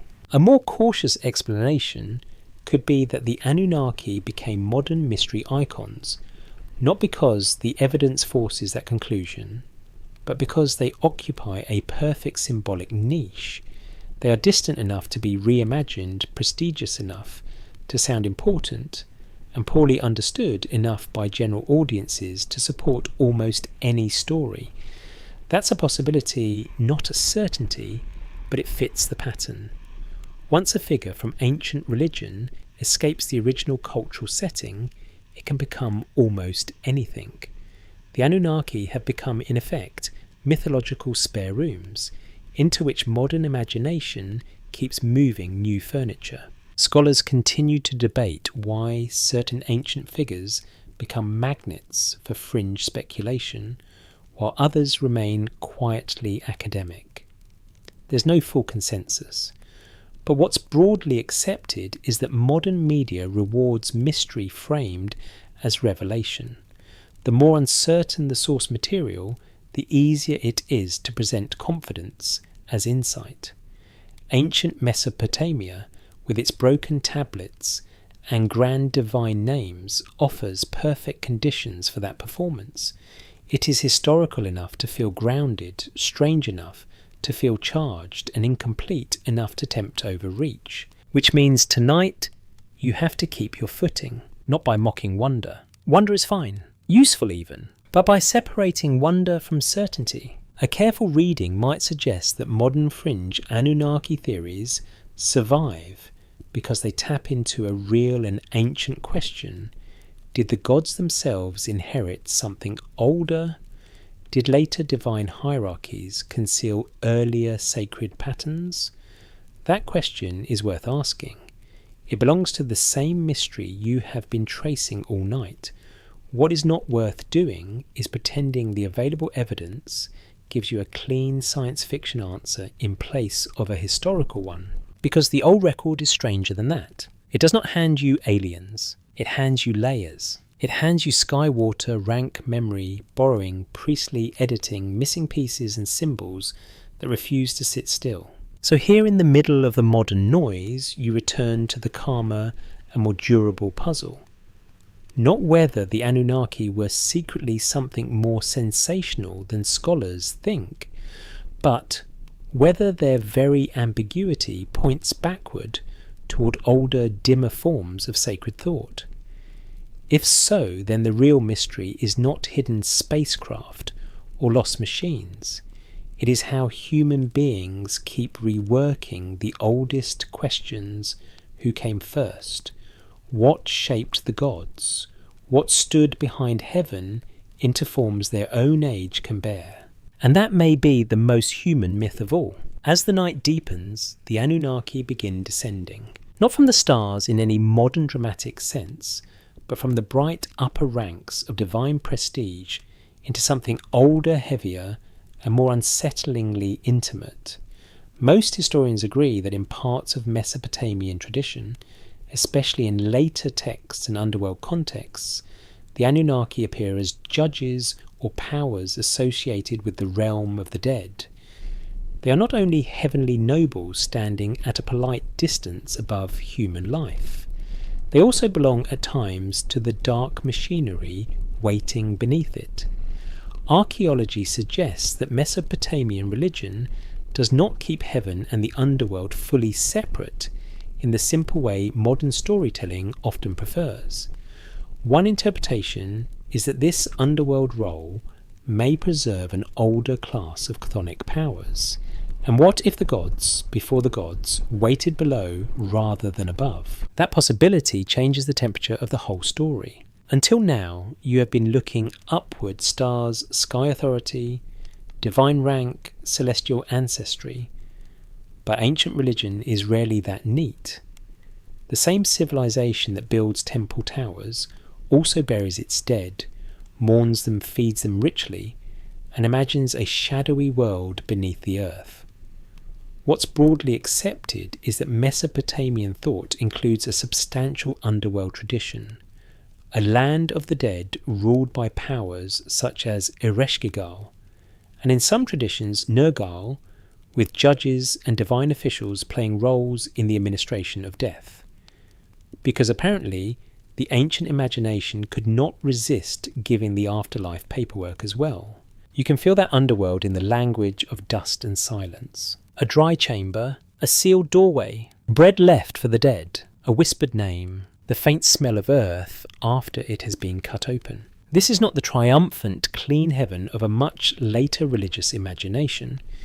It is a more ambiguous cosmos in which the dead continue in diminished form, dependent on rites, memory, and the proper attention of the living. Most historians agree that care for the dead mattered deeply in Mesopotamian life. If ritual obligations failed, the dead could become restless or pitiable. So the underworld is not an optional mythic basement. It is part of social reality, moral order, and family duty. And into that underworld step the Anunnaki, or at least into some versions of it. Historians still argue whether the Anunnaki's association with the underworld reflects a late development, a specific textual tradition, or an older layer of divine identity preserved beneath later heavenly prestige. That debate matters because if the Anunnaki are in some sense judges of the dead, then perhaps their roots are not purely celestial at all. One interpretation is that they may preserve the memory of ancient powers connected to the earth-death ancestry, or the dangerous boundary between living society and the realm below. That's a possibility, not a certainty, but it opens an entirely different route back toward the gods before the gods. Not sky ancestors, earth ancestors, chthonic elders, powers beneath the floor of the world. A careful reading might suggest that ancient religion often elevates what it cannot quite abandon. An old underworld class of divine powers might later be absorbed into a broader and more dignified pantheon, acquiring loftier associations while retaining traces of earlier functions. If we treat it as a possibility rather than a conclusion, then the Anunnaki may be one of those layered categories that carry both old depth and later status. They can stand in assembly above and judge below because their identity is composite. And ancient people understood composite things very well. The same river nourishes and destroys. The same earth grows grain and receives corpses. The same divine world gives kingship storms and death. So perhaps it is less surprising than it first seems that the Anunnaki move between realms. The evidence we do have points to a Mesopotamian cosmos that is vertically structured but spiritually interconnected. Heaven, earth, fresh water depths and underworld are distinct, yes, but their divine populations overlap through kinship authority and ritual meaning. The gods are not filed as tidily as modern summaries sometimes pretend. They wander, they inherit, they borrow each other's jurisdiction like overconfident administrators. Some parts are documented, some are interpretation, and some are gentle imagination. The documented part is that Mesopotamian texts sometimes place the Anunnaki in underworld or judgment contexts. The interpretive part is deciding whether that role preserves something older in their nature or reflects later theological development. The imagined part is standing in a tomb chamber at dusk, the lamp trembling slightly and feeling that the powers who judge human lives may have begun not in the distant heavens, but in the grave cool silence under your feet. A fringe idea proposes that all ancient underworld gods are distorted memories of a lost race of subterranean beings who ruled humanity before the sky gods arrived. This theory isn't widely accepted, though it does have the kind of dramatic confidence that modern mystery culture adores. Let me rephrase that more carefully. Underworld symbolism in ancient religion usually reflects universal human encounters with burial ancestry, darkness, fertility, and the mystery of death, not straightforward memories of literal underground rulers. The mystery isn't in what we know, but in what we can't confirm. Still the old earth keeps whispering. Burial customs are ancient. Ancestor reverence is ancient. Fear of the dead is ancient. Respect for the ground as both womb and tomb is ancient. Most historians agree that long before cities rise, human communities already treat burial places and the dead with symbolic seriousness. Archaeology suggests that reverence toward the earth below may be every bit as old as reverence toward the sky above. One interpretation is that later divine judges and underworld powers inherit this old seriousness, shaping it into names and offices much as sky powers are shaped into kings and heavenly courts. If so, then the gods before the gods may have been double-sided from the start, above and below height and depth, stars and bones. Scholars continue to debate how Mesopotamian divine categories preserve older strata of belief, especially where underworld figures are concerned. There's no full consensus, but what's broadly accepted is that the afterlife was not a marginal concern in Mesopotamian thought. It sat close to the living, tied to kinship offerings and ongoing obligation. That closeness matters. It means a divine group associated with judgment of the dead is not merely decorative theology, it speaks to very old fears and responsibilities. What if the story is pointing at something else? What if the oldest sacred powers were not the ones who ruled from the highest sky, but the ones who waited in the most unavoidable place of all the earth that takes everyone back? That's a possibility, not a certainty. This is suggestive, not conclusive, but it raises the possibility that the Anunnaki, far from being only a heavenly elite, preserve a memory of more ancient powers whose authority came from death, ancestry, and the hidden weight below the world. So now the search opens in two directions at once: upward to the stars, downward to the graves, and between them, human beings build cities, tell stories, and try very hard not to think too much about how often their gods seem to be supervising both the harvest and the funeral. By the time you start looking beyond Mesopotamia's city walls, the story becomes less like a single river and more like a wetland of connected channels, some visible, some lost in reeds, all of them carrying bits of the same ancient human habit, turning overwhelming forces into meaningful beings. Most historians agree that Mesopotamia did not invent religion in isolation, nor did neighbouring civilizations develop in sealed jars with labels and lids. Archaeology suggests that ideas, symbols and ritual patterns travelled across the ancient Near East through migration, exchange, imitation and simple human proximity. One interpretation is that sacred ideas may have travelled farther than names did, And what if forgotten villages handed empires their gods like heirlooms, no one labelled? That image is worth lingering on. A small settlement leaves no grand archive, no royal inscriptions, no famous literary tradition, and yet its habits endure. A symbol carved on a pot, a ritual performed at a spring, a local hill treated as alive, a protective mothering power invoked at birth, a storm force addressed with both fear and flattery, which, to be fair, is still a sensible way to handle storms and certain relatives. What's broadly accepted is that early civilizations inherit from countless communities that leave only partial traces. The evidence we do have points to large urban cultures being built on older rural, regional, and prehistoric foundations. That means the ancestry of the gods may be broader than the surviving names suggest. You can feel that broadness in the geography itself. North Mesopotamia, South Mesopotamia, the Zagros foothills, the Levantine corridor, Anatolian highlands, and the Iranian plateau are not one culture, but neither are they strangers sealed off forever. Trade routes carry materials and metaphors together. Marriage alliances move customs. Conquest moves temples and titles.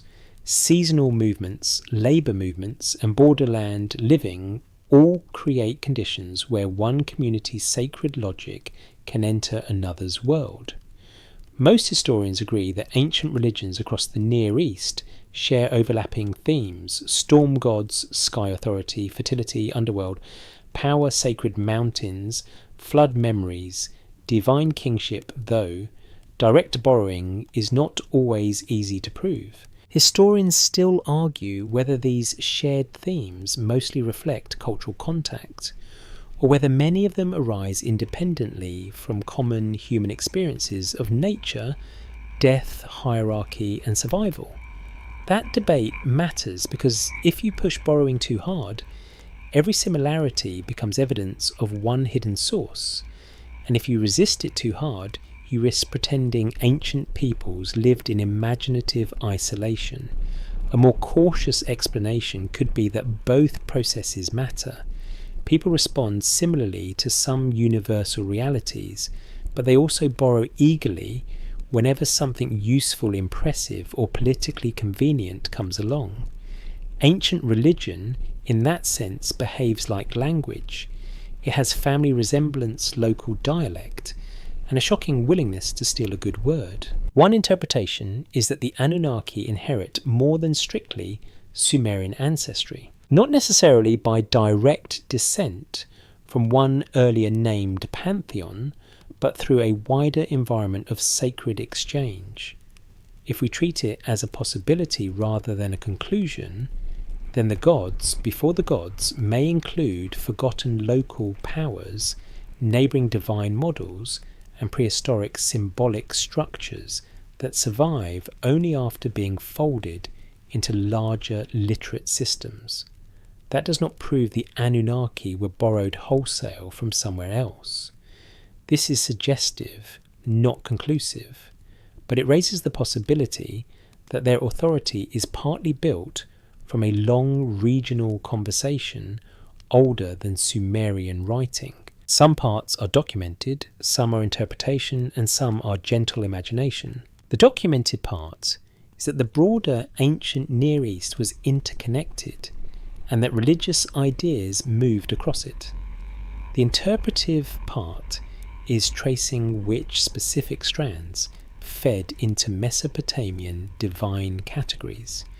The imagined part is a caravan stopping at dusk near a border settlement where traders exchange copper wool food, and without realising it, a slightly different way of imagining the divine world. And sometimes a slightly different way is all it takes. A local god can be recognised as similar to a foreign one. A title can migrate more easily than a full myth. A ritual gesture can outlive the original explanation. A sacred symbol can survive after its first language is gone. Most historians agree that prehistoric and early historic communities contributed more to later civilizations than the surviving written record can fully display.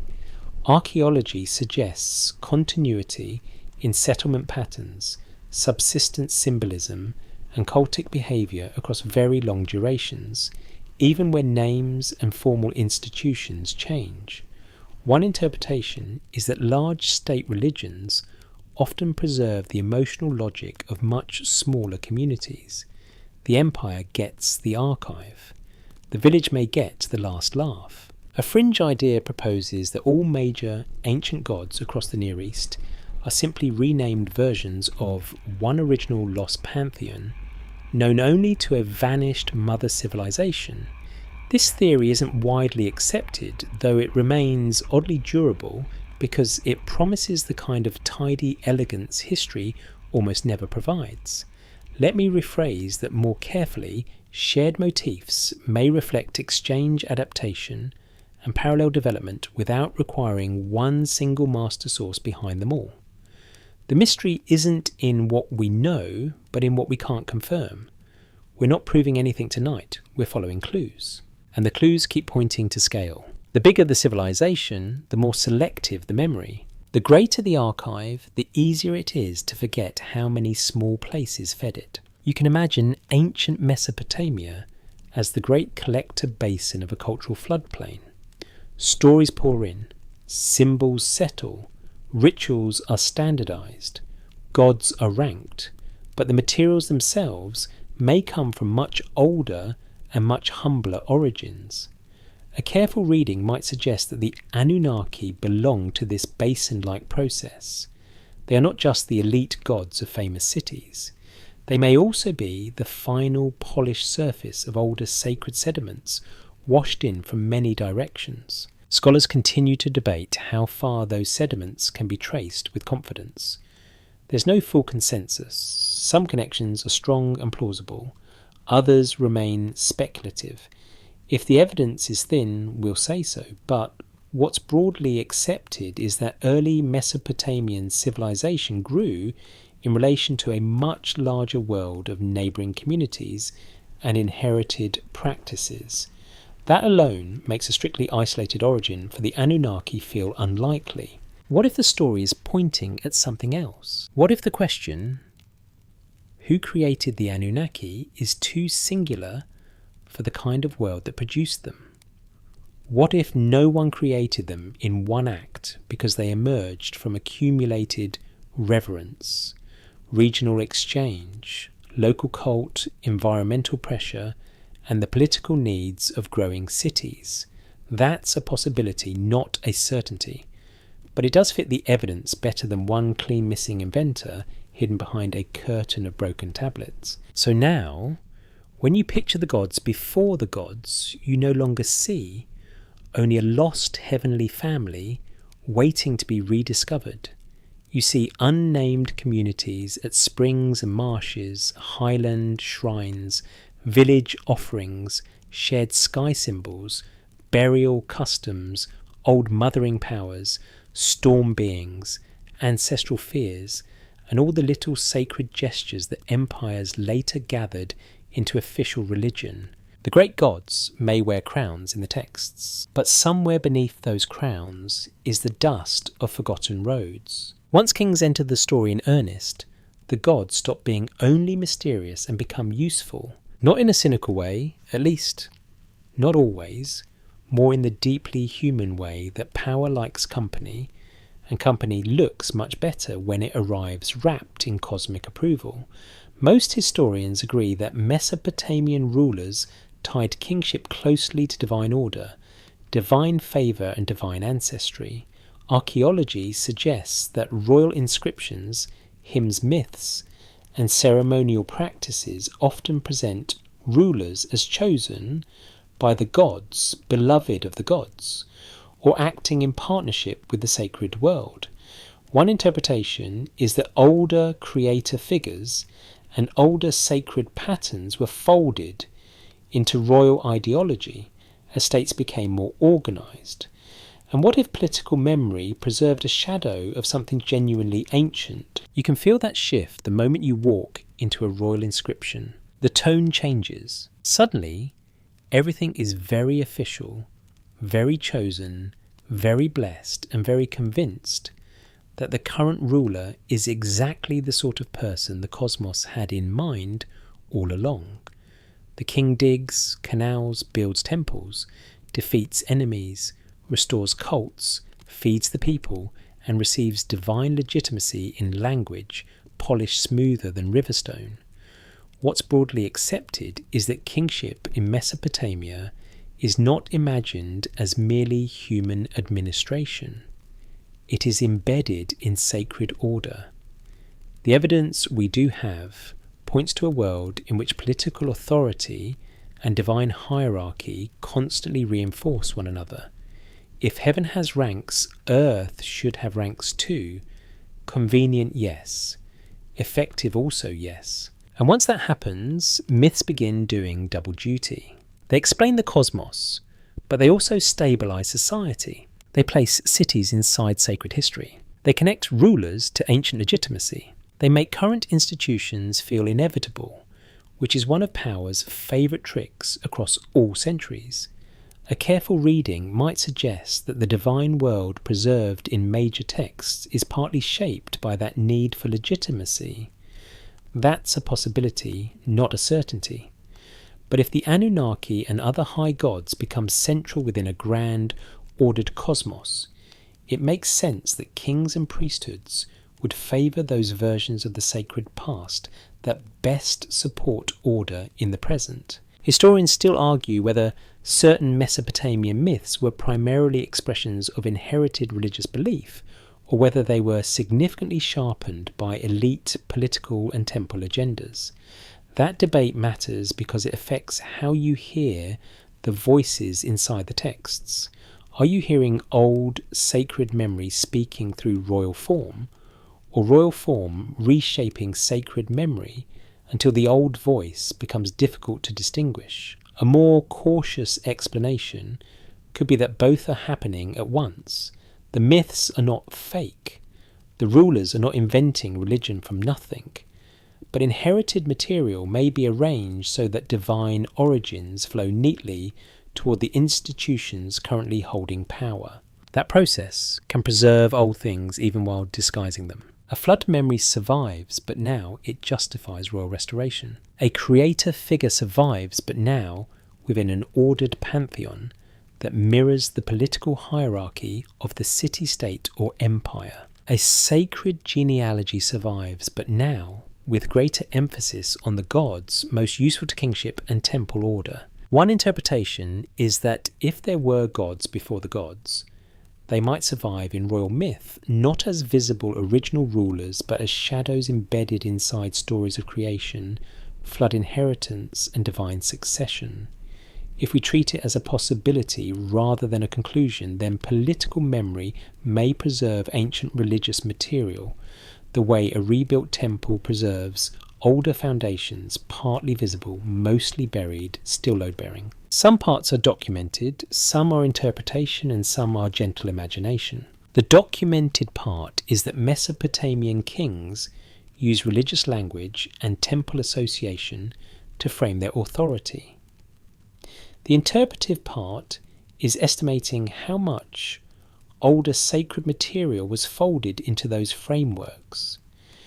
The imagined part is a king standing before a temple door at dawn, hearing a hymn that sounds ancient even to him, not fully understanding how much older than his dynasty the emotional world inside that song might be. And then there are the flood stories. Most historians agree that flood traditions appear in Mesopotamian literature in important ways, with several versions and variations across time. These stories are not identical, and they serve different literary and theological purposes, but they clearly matter. Archaeology suggests that Mesopotamian life shaped by rivers and unpredictable water provides fertile ground for flood memory and flood imagination. One interpretation is that these stories preserve very old cultural anxieties, perhaps even echoes of repeated environmental disasters reframed over generations, into sacred narrative.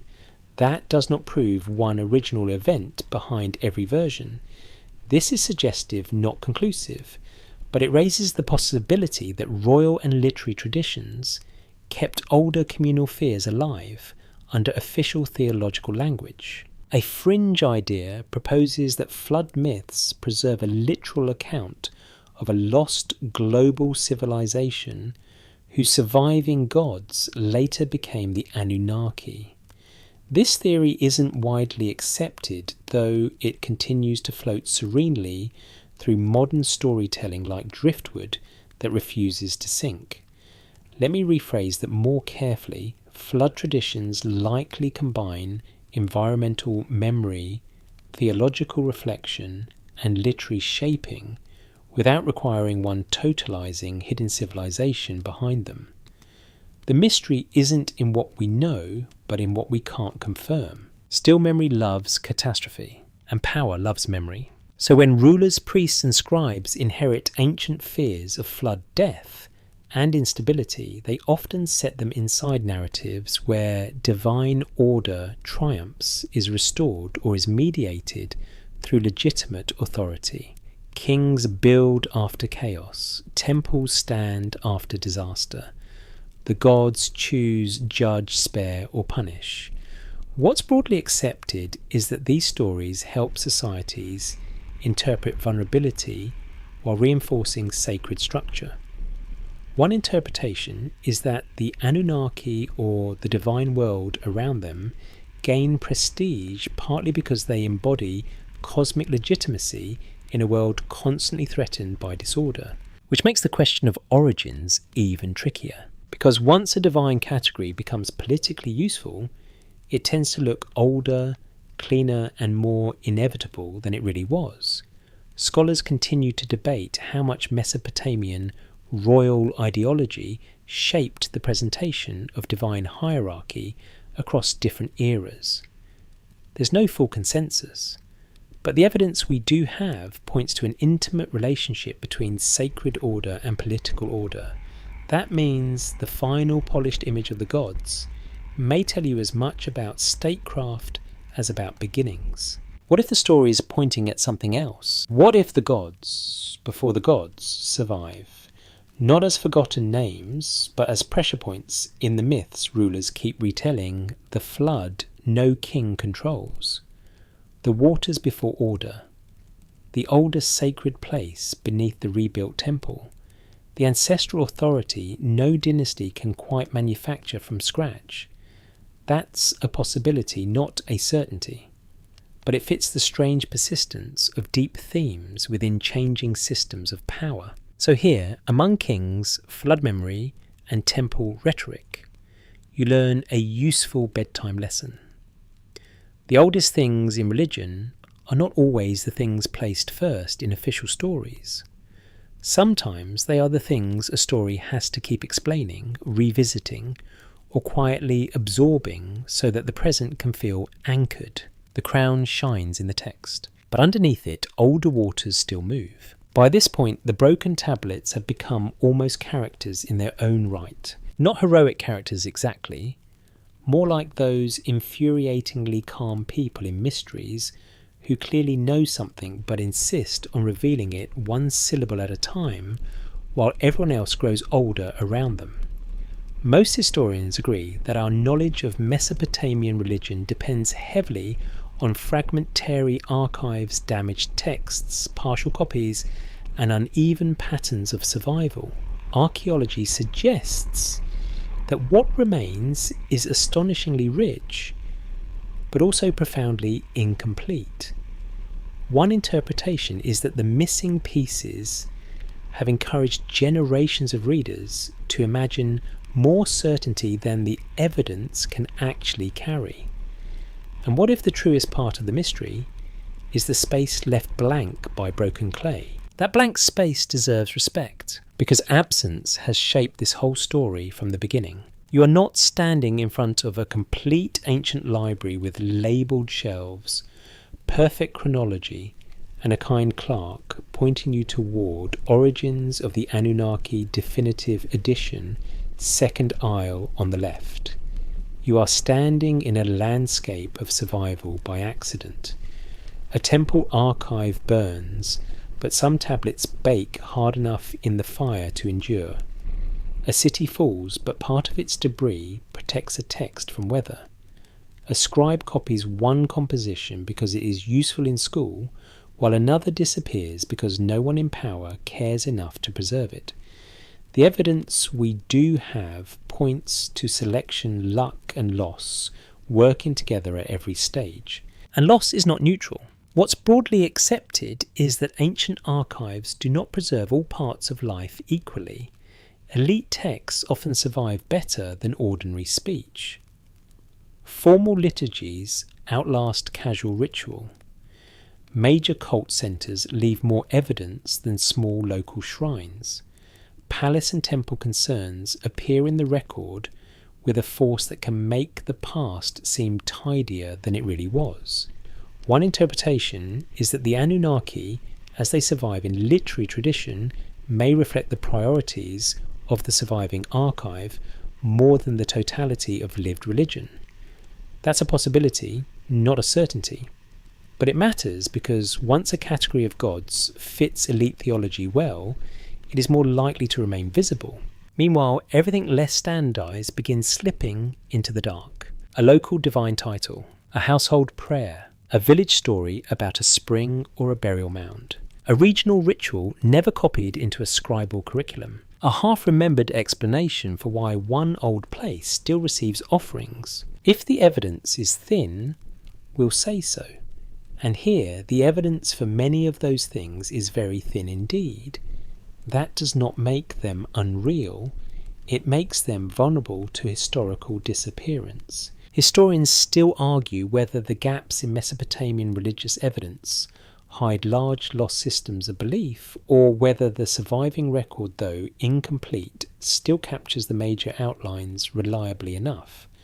That debate matters because it shapes how boldly you should talk about gods before the gods. A fringe imagination wants those gaps to contain a fully formed hidden pantheon with dramatic titles and excellent cinematic potential. A more cautious explanation could be that the missing material is less likely to reveal one giant secret and more likely to reveal even more complexity, overlap, inconsistency, and local variation.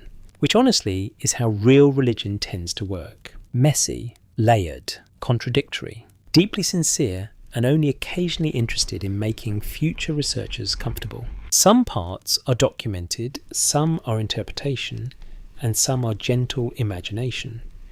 The documented part is that the archive is fragmentary and shaped by survival bias.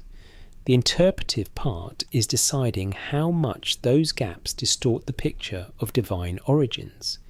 The imagined part is holding a tablet with a broken edge and feeling the silence where one missing line might have changed the entire mood of a myth without ever giving you the simple answer you wanted. A popular rumour claims that broken or missing tablets almost always conceal the most sensational information, as though ancient scribes had a supernatural talent for damaging only the exciting bits. To be clear, this is debated and usually less dramatic than rumour prefers. Tablets break where tablets break. Time is rude and not at all story conscious. Still, the mystery isn't in what we know, but in what we can't confirm. We're not proving anything tonight, we're following clues, and one of the strongest clues is that the surviving evidence repeatedly points away from simplicity. The Anunnaki look important, yes. Ancient, yes. But also contextual. They belong to texts that survive because institutions preserve them. They appear in a religion that was already old, where many of those texts were written down. They stand in a cosmos whose earlier layers are only partly visible. A careful reading might suggest that what the tablets do not say clearly is almost as instructive as what they do. They do not hand you one uncontested creator behind the Anunnaki. They do not provide a single clean origin moment. They do not erase ambiguity just because modern minds would really appreciate that courtesy. Instead, they leave you with recurring motifs: skywater order, judgment, rank, ancestry, city, burial, fertility, flood, and divine inheritance. If we treat it as a possibility rather than a conclusion, then the blank spaces are not failures of the story. They are part of the evidence that divine origins in Mesopotamia were layered long before they were literary. Scholars continue to debate how much confidence we should place in reconstructing prehistoric or pre-literate religious ideas from later written materials. There's no full consensus. Some emphasize continuity. Others warn against reading too much backward from polished texts into earlier eras we cannot directly hear. Both instincts are useful. What's broadly accepted is that later myths preserve older elements, but not in a perfectly transparent way. The old world survives under translation revision and selective memory. So the missing lines do something important. They slow you down. They stop you from flattening mystery into doctrine. They remind you that ancient religion is not a solved crossword, where one brilliant guess completes the page. What if the story is pointing at something else? What if the most honest answer to who created the Anunnaki includes a refusal to pretend the evidence gives more than it does? That's a possibility, not a certainty. Let me rephrase that more carefully. The question may be real, meaningful, and worth chasing, while the answer remains permanently partial. And partial answers, when handled well, are not weak. They are disciplined. You end this section with a strange kind of gratitude for the broken clay. Not because gaps are convenient, they are not, but because they keep the past human, incomplete, weathered, resistant to performance. The tablets do not sing one triumphant secret into your ear. They whisper fragments and then they stop. And in that stopping, you hear something almost as old as the gods themselves. The truth that every civilization remembers less than it once knew, and builds its heavens anyway. So after all the sky, the waters, the underworld, the scribes, the kings, the borrowed gods, the lost villages, and the broken tablets, acting like moody librarians, you arrive at a question that matters almost more than the answer itself. How do you stand close to mystery without toppling into nonsense? Most historians agree that Mesopotamian religion reflects a real, historically grounded world of cities, rituals, political change, environmental pressure, and long cultural memory. Archaeology suggests that behind the myths there is solid ground: temples, tablets, offerings, settlement patterns, divine titles, evolving pantheons. One interpretation is that later readers often overreach when they try to turn that ground into one total hidden truth. And what if the safest wonder comes from letting the unanswered remain beautifully unanswered? This is not a disappointing thought. It is a restful one, because by now you know enough to resist two temptations at once. The first is to flatten everything into ordinary certainty, as if the Anunnaki are merely one more tidy entry in a divine encyclopedia filed between irrigation and incense, with no lingering mystery at all. The second is to sprint in the opposite direction and declare every unresolved corner proof of a hidden master story that scholars, priests, kings, aliens, librarians, or suspiciously coordinated reed merchants have all conspired to hide. Neither extreme does justice to the material. What's broadly accepted is that Mesopotamian religion developed over very long stretches of time and absorbed many influences while preserving older themes. The evidence we do have points to continuity, adaptation, and institutional shaping all at once. That means the story is complicated because the world that produced it was complicated. It's possible that the Anunnaki inherit traits from older sacred patterns, older sky reverence, older underworld fear, older watery beginnings, and older regional exchange. It's also possible that some links people want very badly to prove can never be demonstrated with confidence. If the evidence is thin, we'll say so. That habit matters, because calm historical thinking is not the enemy of wonder. It is what protects wonder from becoming cheap. You can feel that protection in the distinction you have been carrying all night. Documented things, interpreted things, imagined things. The documented world gives you cities like Uruk and Nippur, divine names in texts, temple institutions, changing political landscapes, and the broad shape of Mesopotamian myth. The interpreted world gives you the possibility that the Anunnaki are heirs to much older sacred functions rather than absolute beginnings. The imagined world gives you those lovely moments by firelight, marsh water, burial chamber, and starlit plain, where you can sense how the emotional roots of the gods may have formed long before the names settled. Some parts are documented, some are interpretation, and some are gentle imagination. That sentence has been doing a great deal of useful work tonight, and frankly it deserves a warm drink and a lie down. But it matters because ancient history is often harmed by category confusion. A cinematic mood gets mistaken for a fact. A possibility gets spoken like certainty. A real scholarly debate gets recast as a solved conspiracy. A broken line on a tablet is suddenly forced to carry the entire emotional weight of modern disappointment with plain old human history. Let me rephrase that more carefully. When the evidence is partial, the most responsible response is not less imagination, but better boundaries around imagination. Historians still argue whether the deeper continuity in Mesopotamian religion should be emphasized more than the transformations introduced by cities, empires, and scribal systems. That debate matters because it reminds you that both continuity and change are real. The Anunnaki may indeed stand atop older sacred ground, but standing atop something older does not mean perfectly preserving it.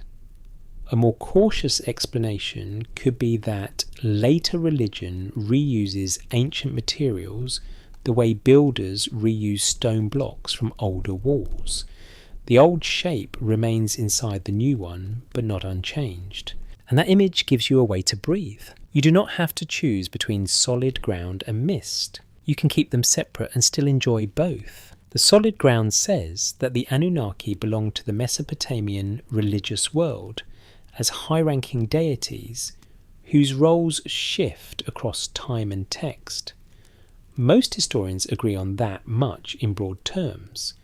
The mist says that older sacred patterns, Skywater's depth, ancestry, authority, fertility, judgment, may have fed into that divine category from far earlier ages.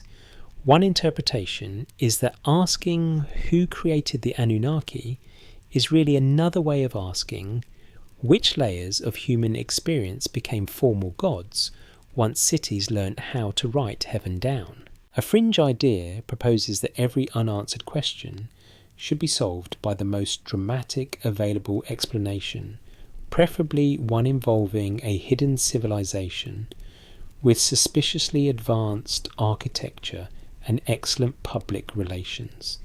This theory isn't widely accepted, though it does occasionally arrive dressed as certainty and speaking far too loudly for the hour. The mystery isn't in what we know, but in what we can't confirm. We're not proving anything tonight, we're following clues, and the clues reward humility more than theatrics. Scholars continue to debate how much of the earliest sacred world can be reconstructed from later Mesopotamian texts and archaeology. There's no full consensus. That is not a failure. It is simply the nature of deep time. What's broadly accepted is that ancient religion was layered long before it was literary. Cities did not invent reverence.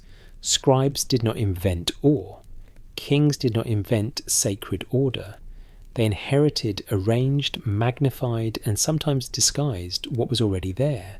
What if the story is pointing at something else? What if the most honest way to honour the gods before the gods is not to force them into one final identity, but to recognise them as patterns still visible beneath later names?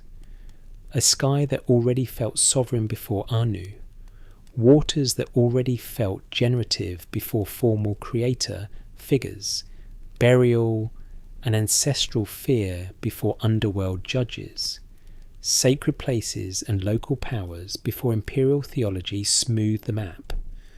That's a possibility, not a certainty. This is suggestive, not conclusive, but it gives you a way to wonder responsibly. And responsible wonder is a lovely thing. It lets you look at a broken tablet and feel both curiosity and restraint. It lets you hear a myth and enjoy its mood without demanding it behave like a deposition. It lets you admit that not every puzzle yields one glittering answer. So now, with the night quieter around you, you stand on both surfaces at once. Beneath your feet is the firm earth of history, cities, texts, rituals, institutions, long memory.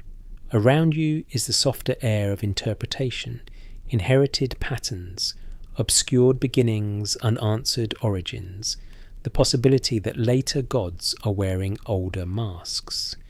You do not have to collapse one into the other.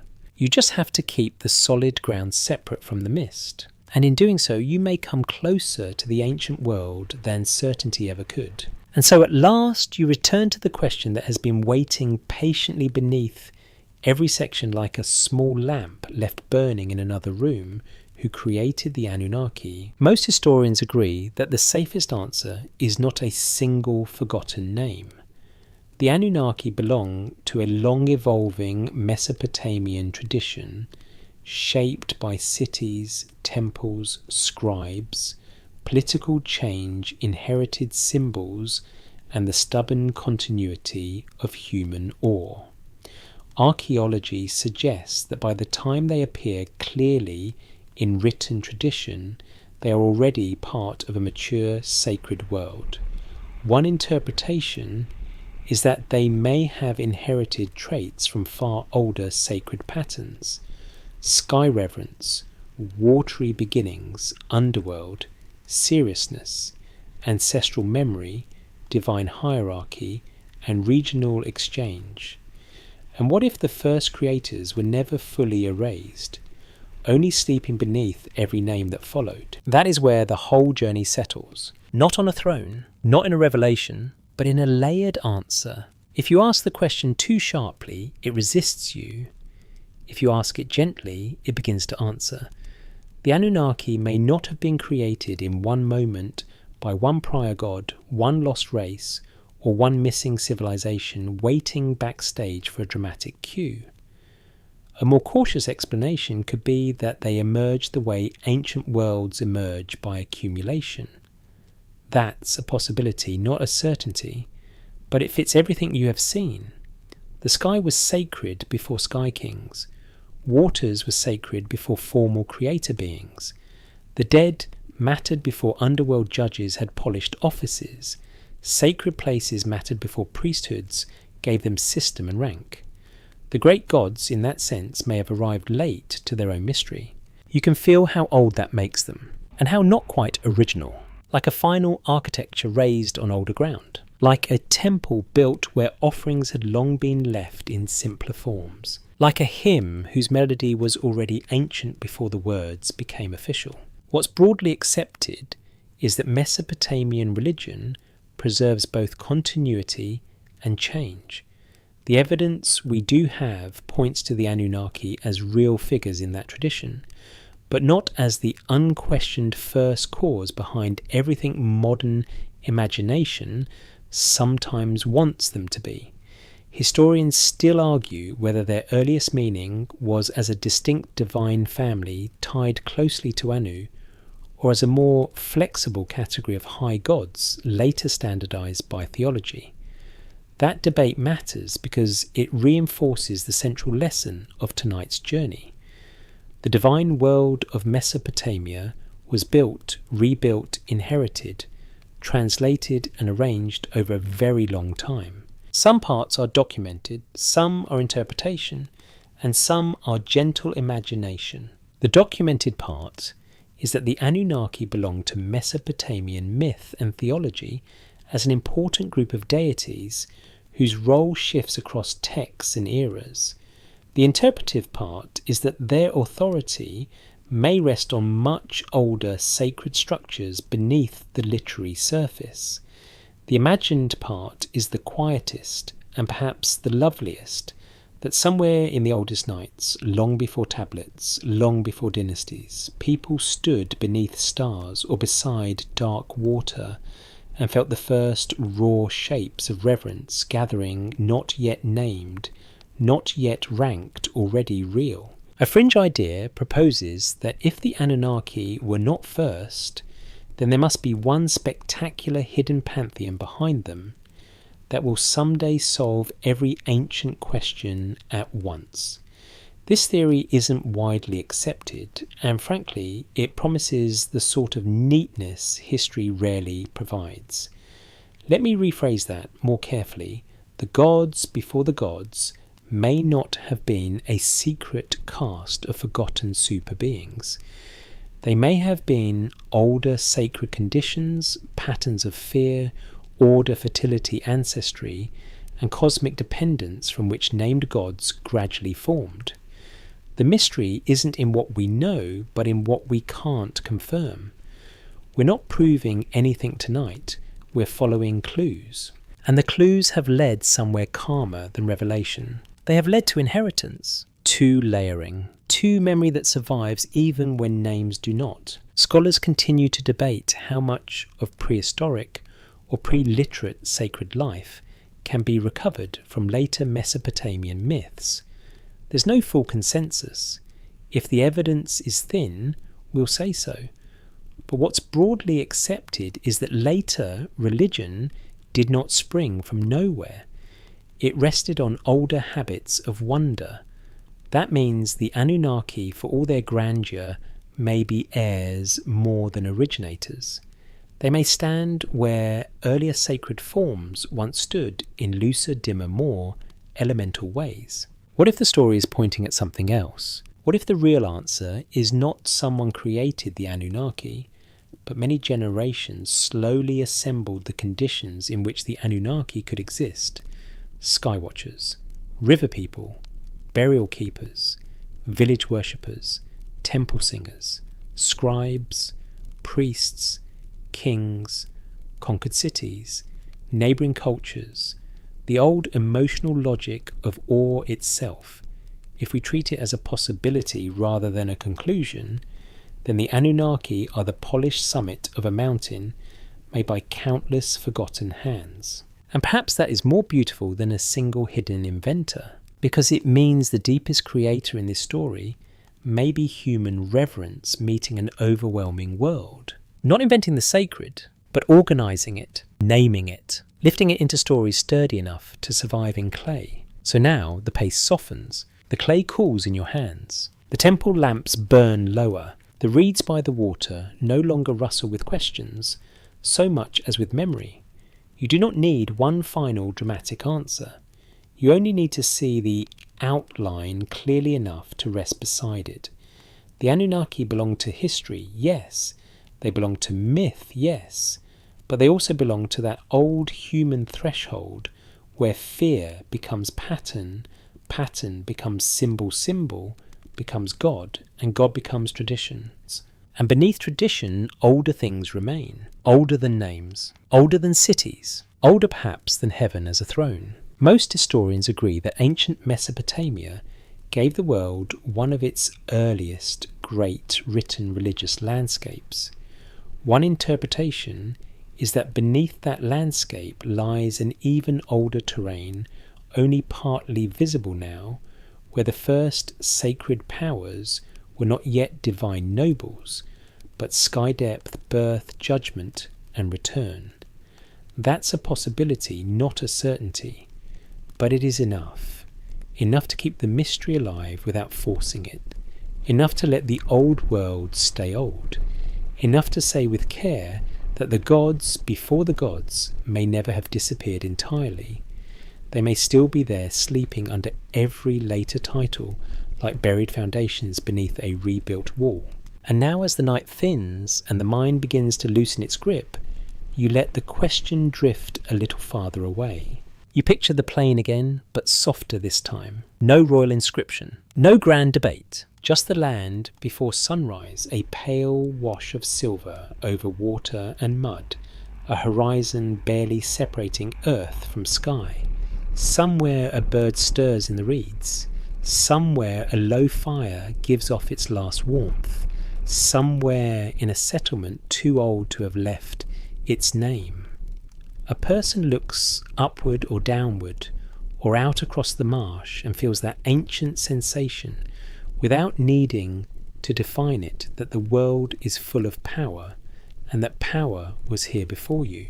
The stars are dimmer now, though not gone. The waters hold their shape in the half-light. The earth beneath everything remains patient. And perhaps that is the gentlest final answer. Not that one God created another in a neat divine sequence, but that the sacred world deepened in layers, and the Anunnaki rose from those layers like distant towers built over very old ground. The names changed, the cities changed, the rulers changed, the stories were copied, revised, inherited, and misunderstood. But the first astonishment stayed. It moved from firelight to temple court, from whispered gesture to clay line, from unnamed fear to divine assembly. So you let the big question become smaller and kinder. Who created the Anunnaki? Maybe no one did in a single act. Maybe they were formed the way dawn forms over water, slowly, almost invisibly, until suddenly the world has shape. And with that thought, the old heavens no longer feel crowded with demands. They feel spacious. The broken tablets can rest. The missing names can remain missing. The buried foundations do not need to rise for you tonight. You can leave them where they are cool under the earth, holding up everything above without asking to be seen. You breathe in the imagined scent of Clay River damp and fading lamp smoke. You breathe out the need for certainty. You keep the solid ground separate from the mist. And in that quiet separation, the ancient world grows calmer, deeper, and strangely close, as if the first question and the last answer have both dissolved into the same soft dark.